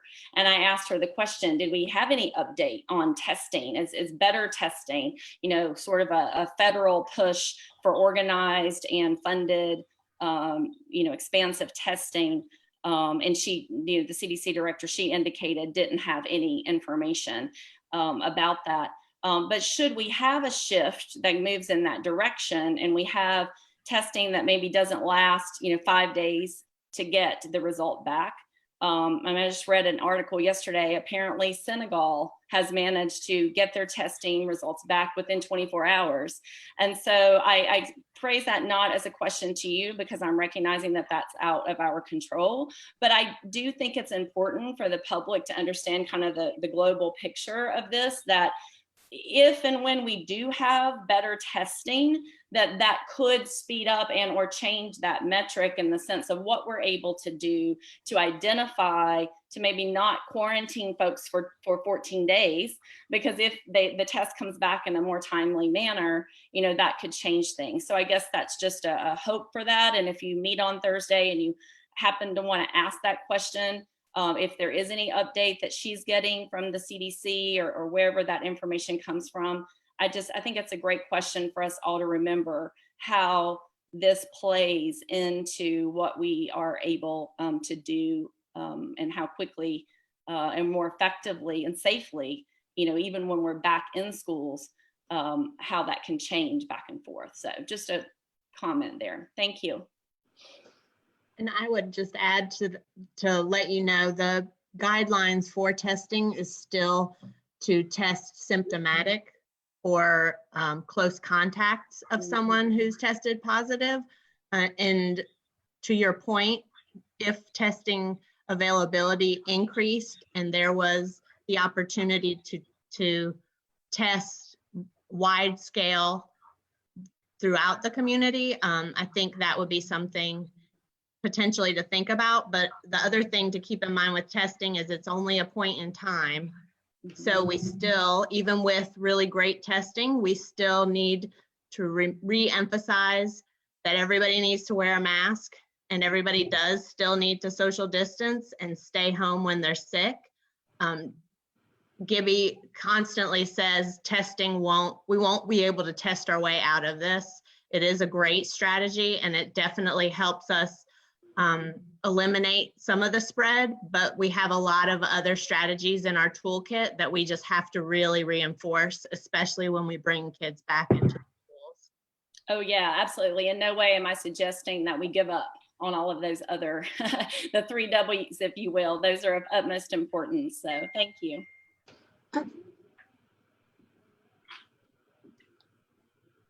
You're muted. Yeah, got to use that space bar that Gabe just taught us about. Before I go to you, Ms. Marshall, Ms. Shipp, did you have a quick follow-up? Yes, I had a quick follow-up with Jennifer because we're talking about students, but we haven't talked about staff testing.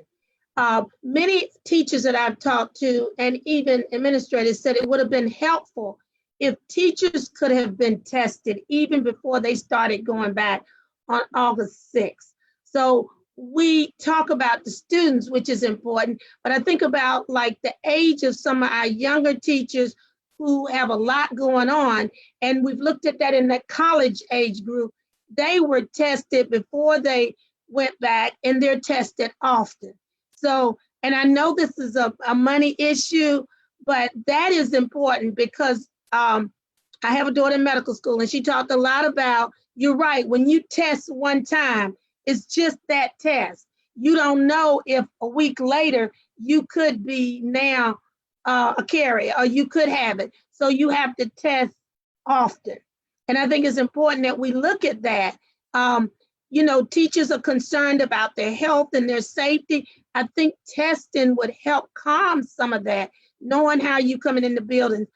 Labor Day just passed and we know we have people everywhere doing all kinds of things. So as we begin to talk about going back, especially with the flu season coming, I think testing would be very important if we could get this testing done. There are some places, I don't know if you know about CVS, there's a lot of questions you can ask and you can get tested and they're trying to get those tests back between 3 to 4 days.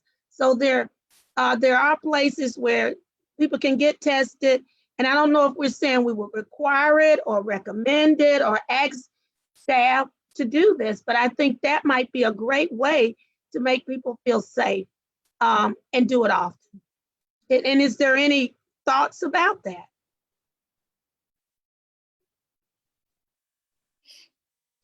I don't think we've had a different train of thought than we've had around testing in general at this point. And I certainly will raise that question Thursday with our medical professionals to see where we are with the CDC guidance and if there's any other enhanced surveillance protocols that are in play that we might be able to access for teachers in particular and students. Thank you. And it would be good to know too what the what the testing availability is in the county. If we were to send 9,000 teachers or 18,000 employees out all at once to request tests, do they have the infrastructure, the bandwidth to cover that? They may, but that's probably something to find out. Ms. Marshall, I'll come back to you, Ms. Byers-Bailey, after Ms. Marshall. You may have said this earlier, and if so, I apologize that I have forgotten. Do you have, how often will this metrics dashboard be updated? Good question. I'm going to bounce that to the committee, but right now, some of the conversations are around if the county's reporting, if we're looking at 14-day increments, we might access that same interval or a 7-day interval, are two of our current thoughts. And I guess obviously the case count, if we had, COVID cases, would be updated daily. I mean, as soon as we find out, we need to make sure that, because I think this is really key. I think we get a lot. We're going to be looked at and with such much more intensity than our private partners. I don't know how things are going for them. I'm thinking things are going well, and that's good news. But we know we're going to be under scrutiny. So I appreciate that this is so thorough, and I want to assure the public that that's certainly my assumption, and the board, I would assume the board as well, and we get this most current information to folks so that they can see that on a very frequent basis. I think this will be a very viewed document, not only, as Ms. Dashew said, in our county, but in other counties as well. One thing I did want to note, I think it's clean that you have these two health metrics that I noted, that hospitalizations is not there. I think you all, I'm sure you talked about a number of things. Can you just give me a little information about that? Sure. I'll start, Monica, and if you want to jump in. We decided that because the county is tracking hospitalizations and it is an important metric, that would appear on their dashboard, so to speak. The amount of hospitalizations is not a go, no go for us to provide in-person instruction. And so that's kind of the prioritization of that. We know it's important in the scheme of things, but in terms of us, it doesn't really have the same level of impact. And I think Ms. Chief mentioned the time that came up before that the way they track overall hospitalizations sometimes is not exactly as accurate. And so we just didn't feel like it was something we needed to try to use. Okay. That makes sense. And I think too, that our community has sort of the regional hospital. So certainly we may be housing people that are not from Mecklenburg County. So it's harder to get a good read on that. So I think that was wise to be able to keep that clean. And like several of us have mentioned before, the fact that this is not populated doesn't mean some of the work still has to be confirmed, but some of the work and some of the numbers won't be populated until a plan is announced and we see what that looks like. So I will be eagerly looking at that. And again, I really appreciate all the detail and the thoughtfulness that went into this. So thank you. Thank you. Ms. Byers-Bailey, did you have a quick follow-up? Just had a quick follow-up on what Ms. Shipp was talking about in terms of testing. And just wanted to share that C.W. Williams Health Clinic on Wilkerson Boulevard has daily testing, free testing. You drive up, they take some information, they run the tests, and results have been coming back within a few days. So, of course, if all the teachers went out there at once, they probably would get swamped. But whenever I've been out there, there's been no more than 2 or 3 cars in the line. Sometimes you drive up and there's nobody in the line. So and the county has a, the county has a locator for testing sites throughout. Anywhere in the county, you can put in your zip code. If you go onto the health department website, you can find locations and different daily testing and special events as well. Well, I just want to thank you and your team for a job well done that is still in process. I think we get the best results as a community when we work together in this sort of interdisciplinary manner. And so the fact that we have Gibby Harris and Meg Sullivan from Mecklenburg County Health Department, together with the private health practitioners, the experts in the medical field, together with the CMS internal experts on facilities and staffing and classrooms with the teacher and the principal. on the panel is it's really important, and it's trailblazing work, and we need, I mean, I just want to acknowledge how great this working relationship is, and in particular to thank our county health department partners for their courageous involvement with this, because this is a hot potato. And this is very high pressure work, and to actually name those numbers and put your name behind it in today's political environment, where everything just is extra charged and takes on layers of meaning that nobody intends for, you know, to take on. This is really important work. I'm very grateful that you're developing this I guess we could call it a suite of data to guide our decisions. And it ought not to be as charged as it is, but it is. And so thank you for doing this. And with that, I'm now going to turn to the superintendent for his report.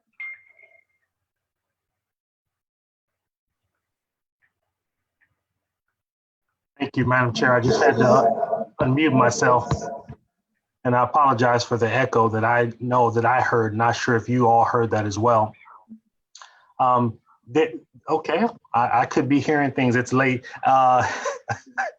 There are, Madam Chair, board members, there are a couple of areas that I would like to address tonight.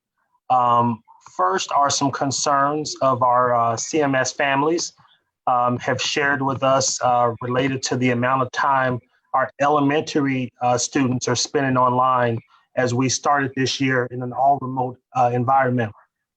Now, certainly while we're pleased to get feedback from many families that our remote learning courses and activities are a significant improvement compared to the experience of the previous quarter of the previous school year, we also understand that we must balance a robust educational offering with the flexibility for our families to work with their students to manage their screen time. We know that live instruction is a critical component of our remote instruction offering.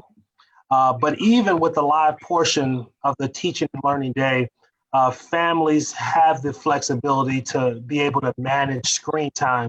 So if I could give an example, live lessons are recorded and can be viewed at different times so that students and families can determine the schedule that best meets the individual needs.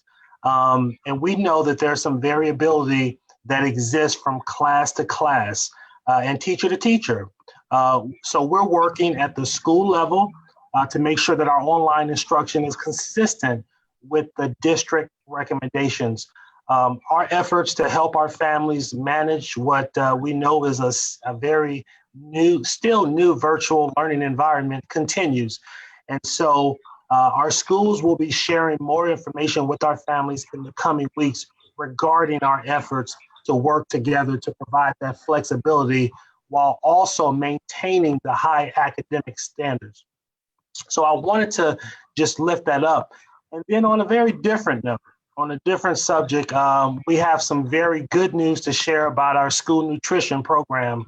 As you all may recall, at our previous board meeting, our school nutrition staff presented information about the CMS Eats at Home effort.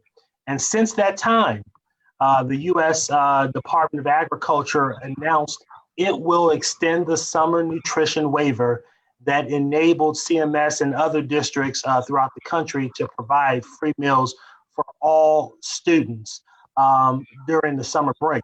Now, with those waivers extended through December 31st of this year, what that means is that all CMS students now may sign up and receive meal bundles at no charge.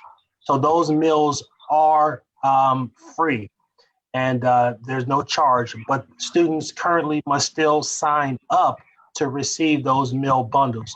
Also wanted to note that our school nutrition department we'll still proceed with the CMS Eats at Home program, which, as you know, provides 5 breakfasts and 5 lunches to all students whose family register for the program. You know that meals can be delivered to bus stops by CMS Transportation, or they can be picked up at one of the 40 school sites that are set up for meal distribution. And I certainly encourage our families to visit the CMS website for some additional information about the program. And I know, Ms. Sawyer, I know you have asked questions about this as well. For those families who need help signing up for a PayPAMS account, there's a brief step-by-step video available on our website. And there is no charge. There's no charge. You don't have to use a credit card or provide bank information in order to sign up for the PayPal's account. And so I just wanted to lift that up. I also wanted to share that, you know, we've heard tonight about 2 very important topics. One around the metrics and thresholds that will help inform our decisions on returning students and teachers to our schools for in-person instruction. And we also heard from Ms. Shirley about our budget. And again, thank you to board members for approving that budget, which will fund our ability to be able to provide the educational opportunities for all of our students. And so with that in mind, I want to just turn our attention to one topic of discussion throughout our community, which is when will CMS students have the opportunity to return to classrooms and be led face-to-face by our talented teachers and support staff, and what will that look like? And I just want to say that I can state confidently that because of the tireless efforts of teams such as those led by Kathy and Sheila, certainly there are so many other people who are working hard day and night, who include other district leaders, school administrators, our school personnel. I think because of all of those efforts, I can confidently say that we're closer than ever to that particular date. The time when our students can once again enter the doors of our schools and walk those hallways, obviously socially distanced, of course, with their classmates. Now, planning for that return has taken place for several months, and we talked about that earlier, and our staff is nearly prepared to recommend our approach to the board and seek its approval. I want to just conclude by acknowledging something that has been shared before. These are challenging times, and these times remain uncertain in our lives. We have to recognize that there is no perfect solution, but what we can and will do is mitigate those risks while focusing on the students and the families who we are honored to serve. And so I'm certain that we will have a well-developed plan to return our students and our staff to our school buildings, a plan that prioritizes health and well-being while also enabling our students to learn and develop. And so we look forward to sharing that plan with the Board of Education, our staff members, and other community members, and all of our families very soon. Madam Chair, that concludes my remarks. Thank you, Mr. Superintendent. At this time, I will recognize any board member or the student advisor to the board who may wish to make a report.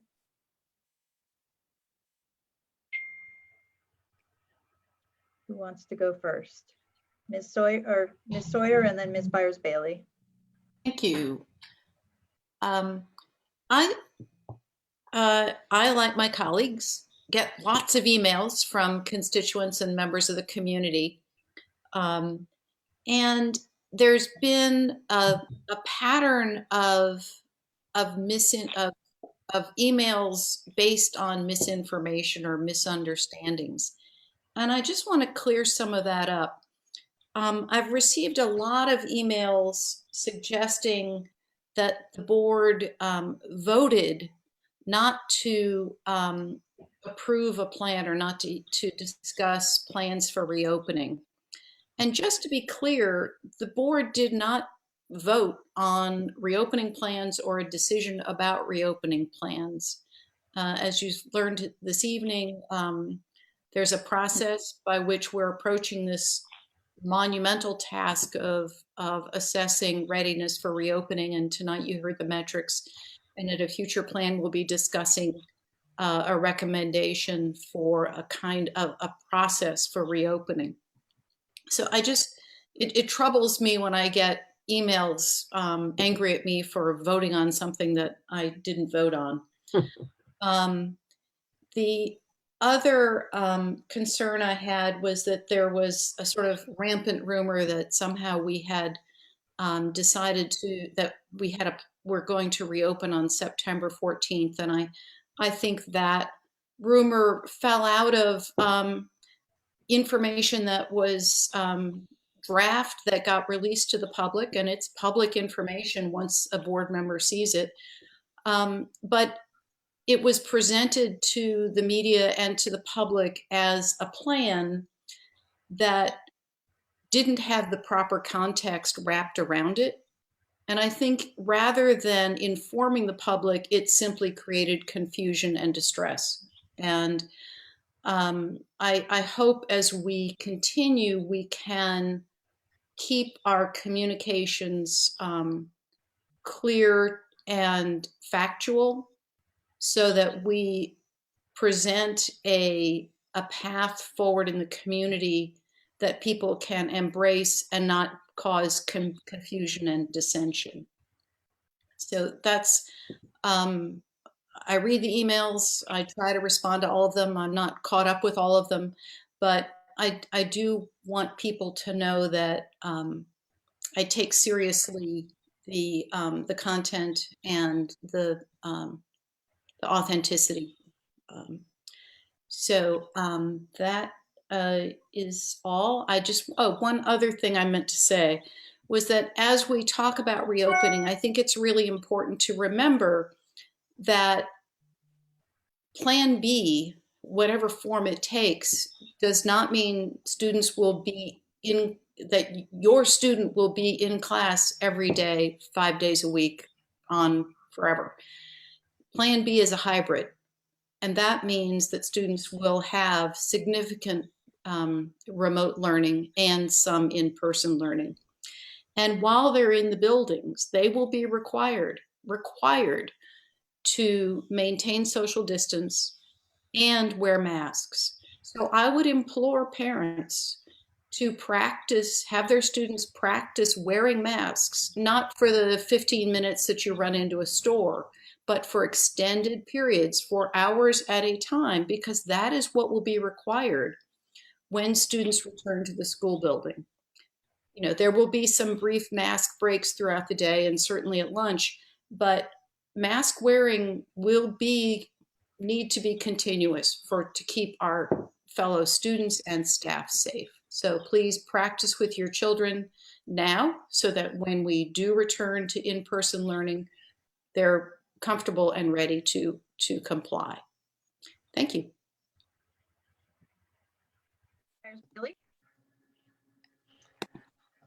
Okay, I'm pleased and excited to announce that we have three of our high schools have committed to participate in the Sports Analytics Club program. And they were Vance High School, Olympic High School, and Philip O'Berry. This is a brand new after-school club opportunity for our students, and it's called Sports Analytics. It has nothing to do with the kids that sign up for this club playing sports.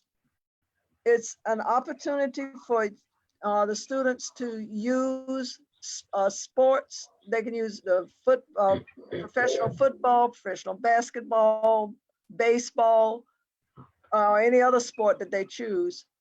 But they use that sports and the statistics that go with that sport to learn how to analyze and predict success of a player or a tactic or whatever they choose to focus on, but it's to teach them how to use the numbers and the analytical data that is associated with that sport to make predictions. It's an opportunity for them to learn this skill set.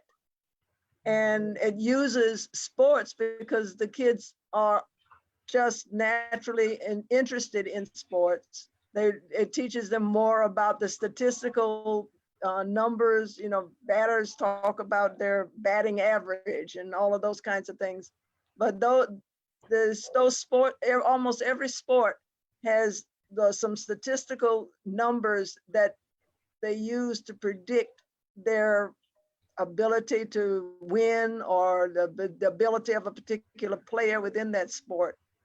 And these clubs are using that sports to learn that skill, that analytical skill. And these clubs will start in the year 2021-22. These are the 3 schools that will kick off this club opportunity.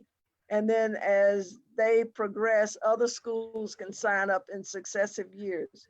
Duke Energy has signed on, Duke Energy Foundation has signed on to help sponsor them. What happens is they have, for the one that's associated with Philip O'Berry, for instance, the executive director of the UNCC Sports of Data Science will be one of the facilitators for this club. But each club, when they determine what sport they want, like for instance, if they wanted the basketball team, the Hornets, there is a Hornets person in the management department of the Hornets that will also be associated with that club to help them get oriented to the statistical information that they will need to make this analysis. Anyway, it's an exciting opportunity for these kids to learn a skill set that is applicable all across the world, all across industries, not just sports industries, but a variety of other industries that use statistical analysis. But it just introduces it to them in a way that, and through a medium that grabs their attention because they just naturally love the sports industry. So I'm excited to announce that this club they've been talking about the fact that they wanted to introduce this. They've had these clubs in other school districts in the country, but they wanted to start one here because we have the Hornets and we have the Panthers and we have the Knights. And so Charlotte was a natural fit for this club to start. And we have 3 of our high schools that are willing to put their toe in the water and start this club. And we're excited to have them on board. Thank you.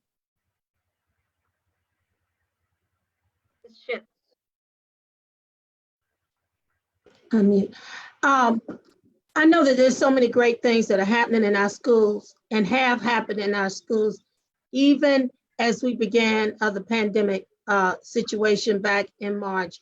I want to highlight some great things that have been going on with our students.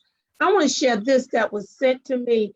It's an internship spotlight. One of our former students from Hopewell High School that graduated and is attending Johnson C. Smith University.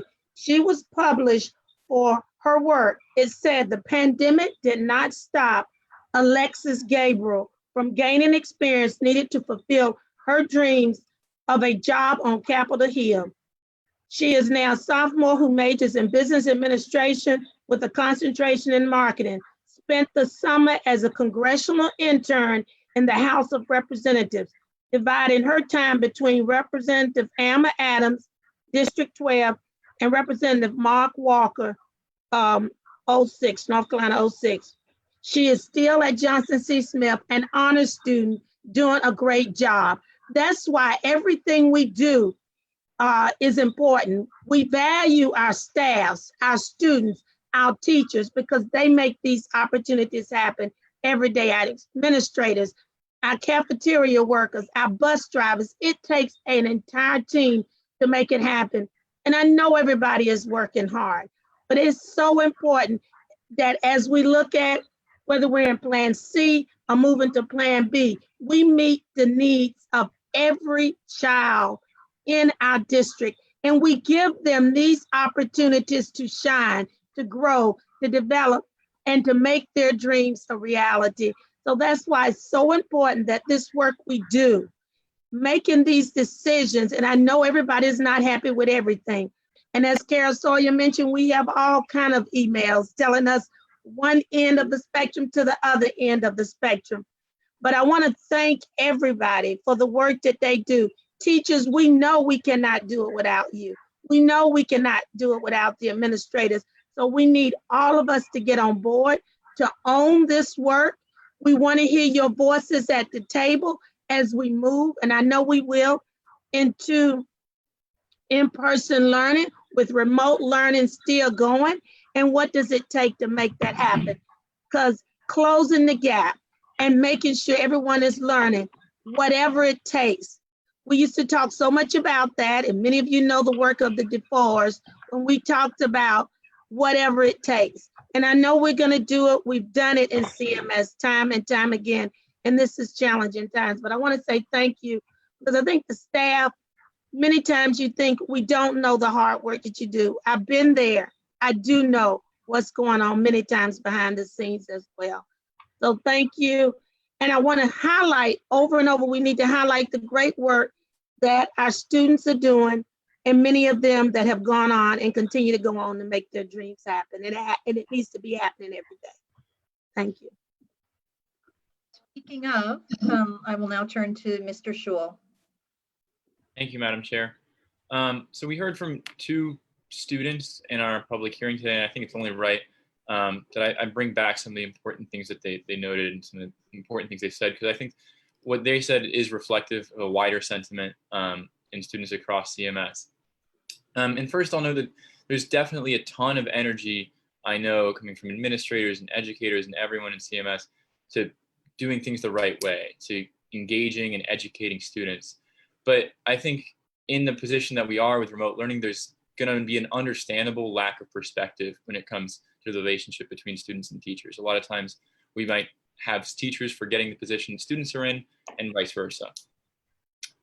So that's why I think it's really important that when we hear student voices that we take a second to step back and reevaluate how effective our policies are at really engaging and educating students as they should.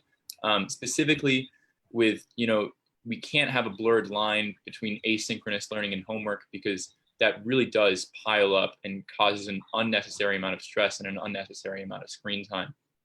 And secondly, I think it also calls for reevaluating the effectiveness of social emotional learning and making sure that it is, in fact, creating an environment where we can better ourselves socially and emotionally. And the fact of the matter is that once we have so many students who are in need desperately of a break from the screen, we might have to be reevaluating how we're allocating time, especially when we're considering the fact that our lunch break might not be long enough for students who need to cook lunch for their siblings. And so I think we really need to evaluate that while our conversations that we have during these times might be important, we need to think about the medium in which we convey them. Is it truly engaging students in the way that they need to be done? So just that being said, I think that we've done a great job so far, but we always have a space and always have time to reevaluate and think how we can better ourselves and how we can better the experience for students. Thank you. Ms. De La Hara. Thank you.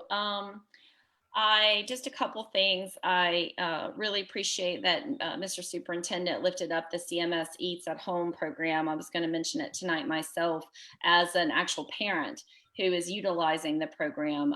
It's been fantastic. It's been simple. The buses have been right on time. I get an email, I get a phone call, you know, giving me the information that I need. And quite honestly, you know, having the food has been very helpful around the house as we're all very, very busy. So I am really grateful for the great work that our nutrition department put into developing that, and want to encourage that, much like the superintendent spoke tonight, that we help to market it continually, because I think it's just such a valuable resource for all members of our community. So kudos for that.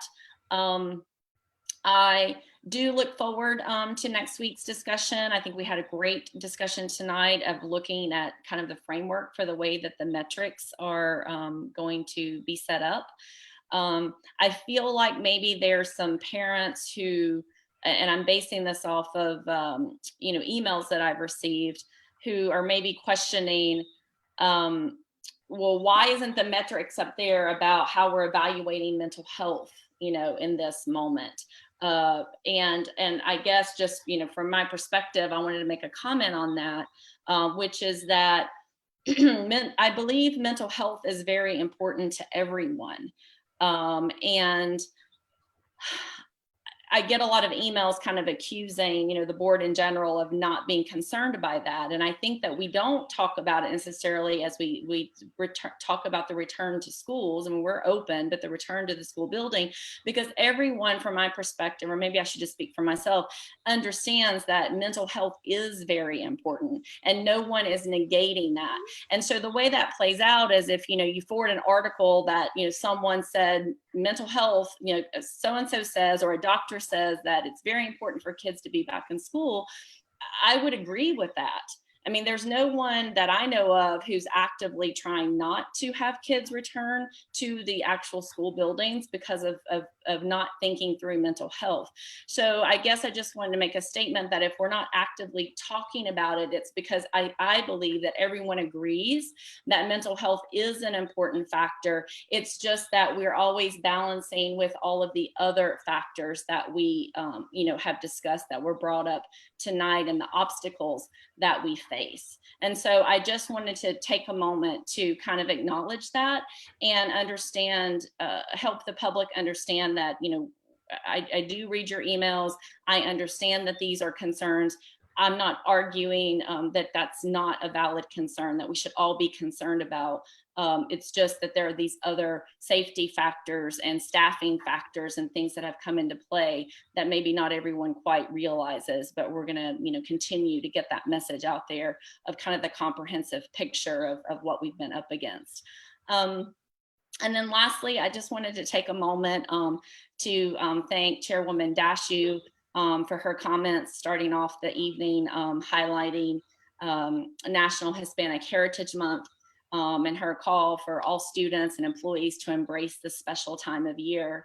And I took it upon myself to call a friend of mine who is a Spanish teacher today in CMS, because I wanted to just confirm something that I had witnessed.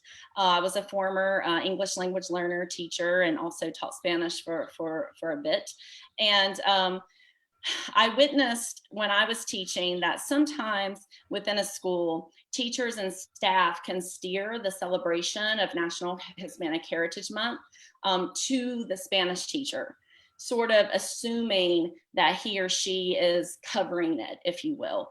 And I would just like to encourage folks, teachers, staff alike, to maybe think about this a little bit differently as we celebrate it this year, because celebrating National Hispanic Heritage Month is a time to celebrate you know, several centuries of contributions to what we now call the United States. And of course, that may come up in social studies class, obviously, but it also means that if you're a science teacher, that the focus should be looking for a Latinx scientist, you know, to highlight.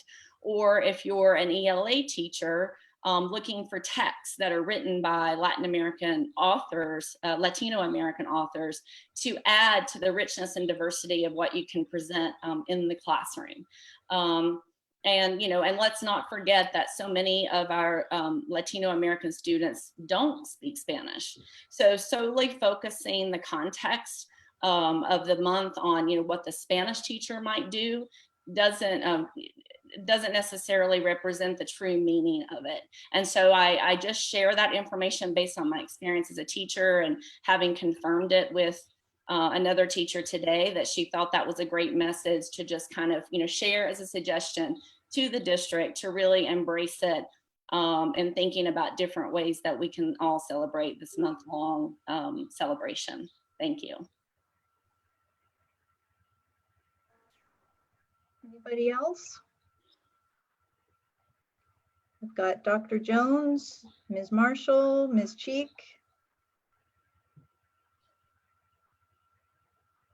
No? I'll have a All lot right. more to say next week. Okay. And I'll Mr. save it for Strain, Wednesday next week. Mr. Strain indicated that too. Okay. Well, it's funny. Ms. Delahar and I did not compare notes, but she talked about mental health, and that is the theme for my report tonight. I was honored to serve as a panelist on a Zoom town hall recently hosted by Charlotte Women's Movement on mental health in a pandemic. That was on September 3rd. And then actually on September 2nd, I was an audience member in a Zoom town hall on mental health support for students of color before and during COVID-19. That was put on by NCAE. And I learned so much, both from that report and also from the preparation for my own participation in a town hall. And it just really brought home to me the importance of mental health right now, and the fact that as this pandemic continues to run its course in America and here in Mecklenburg County, we are all collectively experiencing trauma. And I think everyone in this Zoom square tonight is experiencing trauma with what we have all been through in our roles in the past 6 months. Some among us in our community, due to our circumstances, are experiencing trauma that is much sharper and deeper and more intense than others among us. Some of us are under a lot more trauma, and I want to recognize that tonight.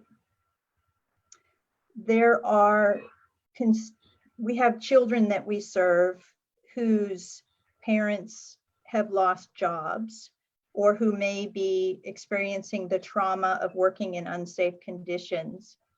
There are children that we serve who are going through the trauma of experiencing the illness and even the death of loved ones, of people in their close family from this virus of COVID-19. And we know, I think we all know, that COVID-19 is hitting some of our zip codes and some of our demographics harder than others. And many of the families who are getting hit the hardest don't have access to quality health care. And so, in school mental health work, there's a lot of talk about ACEs scores, adverse childhood experiences. I think our community's ACEs scores are going through the roof right now, and we will be, living with that and healing from that for years to come. And I just want to acknowledge that. And for many students and families and staff members in CMS of color, this is a time of a double pandemic. So there's that trauma too.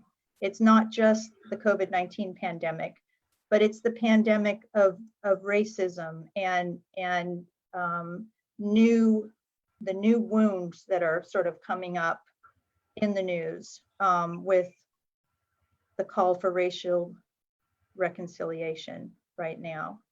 And so those double pandemics are tangled up together.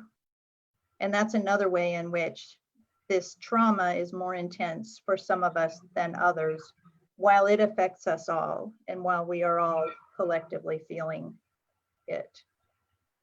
So as time goes by and our nerves are all growing increasingly raw, and I'm speaking about our board members, and I'm speaking about the people who are emailing us and calling us and posting on social media. As our nerves are growing raw, I can see the tone in the public becoming increasingly toxic and fraught. And I just want us all to kind of keep our radar attuned for anyone who might be seeking to take advantage of that and stoke up our fear or our confusion or our anger towards an end, towards a political end. So just let's not let ourselves be manipulated right now. And I know this is all just really, really hard. We are walking on an uncharted path, and I keep saying that, and I am tired of saying that, and I am tired of this path. This uncharted path is getting old. But we are walking forward. We are walking through it. And I know that, you know, our staff, I've said this a million times, I'll say it again, is working around the clock to adapt and to find the best way. And as we do things that we've never done before, your feedback, the constituents' feedback is really very helpful, and the students' feedback is very helpful for the things that we have the flexibility to change and adapt and learn from. Just know that we are listening to your feedback and we are adapting and improving as we educate through the pandemic. So I guess I'm just, with that in mind, I'm just going to call on us all again. I made a comment about this way back in March, and I'm going to say it again now. I hope that we can all practice kindness, practice humility, practice compassion. And if we can do that, I truly believe that this pandemic will wrap up sooner rather than later. And we will come out of the other side as a stronger society. So sometimes trauma leads to resilience. And while I see the trauma that we're all experiencing, I also see the resilience and the adaptability and the ingenuity that is being built up, and the empathy and the compassion. So I guess I will end on that note. I feel like I kind of wandered all over the place with that message, but this is what's on my heart tonight. So just know that we will continue to make our best decisions as we can based on the data, guided by our love and our dedication to the children and the employees that we serve. And let's just all practice kindness. Thank you. With that, I will now entertain a motion to adjourn. Motion to adjourn. So second. Motion from Ms. Cheek, second from Ms. Byers-Bailey. All in favor, please raise your hands and say yes. Yes. Yes. Yes. Any opposed? All right, seeing no opposition, we are adjourned. Thank you, everybody.